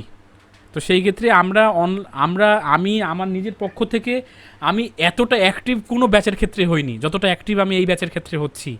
তো আমি মোবাইলে মেসেজ করতেছি, হোয়াটসঅ্যাপে গ্রুপ তৈরি করতেছি, আপনাদের যে কমিউনিকেশনটা, আর ইকেআর একাডেমিতে লিঙ্ক শেয়ার করবেন না, কারণ ওখানে সকলেই স্টুডেন্ট কিন্তু আমার ব্যাচে ফর্ম পূরণ করেন নাই। শুধুমাত্র রানিং ব্যাচ নামের একটা হচ্ছে তৈরি করেছে, সেটা আপনাদের হোমওয়ার্ক জমা দেওয়া, তারপরে কোনো কনভারসেশন দেওয়া, সমস্ত কিছু এখানে করবেন, এই জিনিসটা রানিং ব্যাচে করবেন, কিন্তু ইকেআর একাডেমিতে করবেন না, ঠিক আছে? আচ্ছা ওকে, সো আমরা হোমওয়ার্কটা ঝটপট লিখে ফেলি। নাম্বার ওয়ান হোমওয়ার্ক হচ্ছে যে কার্যকরী, লিখেন ভালো করে লিখেন, কার্যকরী 10টি ওয়েবসাইটের তালিকা তৈরি করা। কার্যকরী 10টি ওয়েবসাইটের তালিকা তৈরি করা যেখানে কাজ দেওয়া বা পাওয়া যেতে পারে। আমি কিন্তু এটি স্পেসিফিক করে দিলাম যে কী ধরনের ওয়েবসাইট হবে।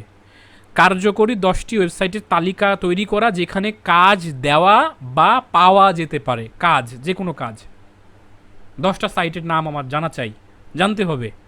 এবং ওয়েবসাইটটা শুধু জানলেই হবে না, ওটা রিসার্চ করবেন। আমি ওয়েবসাইটটা সম্পর্কে প্রশ্ন করব যে কবে, কোন জায়গার থেকে সাইটটা পরিচালনা করা হয়, এটার প্রতিষ্ঠাতা কে, এটাতে মূলত কী ধরনের কাজ করা হয়, এরকম স্পেসিফিক কিন্তু আমি প্রশ্ন করব। তার মানে নাম জেনেই খালাস তা না, ওই ওয়েবসাইটটা সম্পর্কে রিসার্চ করতে হবে আপনাদের। 10টা, এটা হচ্ছে 1 নাম্বার। দ্বিতীয় নাম্বার হোমওয়ার্ক হচ্ছে যাদের আগে থেকেই আছে তারা আলহামদুলিল্লাহ, যাদের নাই তারা লিঙ্কডইন, আমি আবারও বলছি linkedin.com নামের একটা ওয়েবসাইট আছে। লিঙ্কডইন ওয়েবসাইট আছে। এই ওয়েবসাইটে প্রোফাইল যাদের আছে সেই প্রোফাইলটা আরও সুন্দর করে মার্জিত করবেন, একটু আপডেট করবেন। অনেকদিন ধরে ঢোকেন না, একটু ঢুকবেন, ঢুকে আপডেট করবেন। আর যাদের নাই তারা ব্রাউজ করবেন, মানে ওয়েবসাইটটাতে যাবেন। অ্যাকাউন্ট যেভাবে ফেসবুকে তৈরি করছেন না, ফেসবুকে তো একটা প্রোফাইল আছে আপনার, এরকমভাবে ওখানেও একটা প্রোফাইল তৈরি করতে পারবেন। লিঙ্কডইন প্রোফাইল তৈরি করতে হয় কিভাবে, যদি আপনি আরও বিস্তারিত জানতে চান তাহলে ফেসবুকে, ইউটিউবে সার্চ দিলেও পাবেন আর কি। তো এই 2টা হচ্ছে আপনাদের হোমওয়ার্ক, নিশ্চয়ই বুঝতে পেরেছেন। আগামী দিন ক্লাস হবে শীঘ্রই, আমি সময়সূচি জানিয়ে দিব। এবং এই ক্লাসের আগে আপনাদের এই 2টা হোমওয়ার্ক এখানে যারা উপস্থিত আছেন সবাই করতে হবে আপনাদের, ঠিক আছে? বুঝতে না পারলে আমাকে প্রশ্ন করতে পারেন এখনই। জি ভাইয়া, বুঝতে পেরেছি। আচ্ছা, ওকে, ফাইন।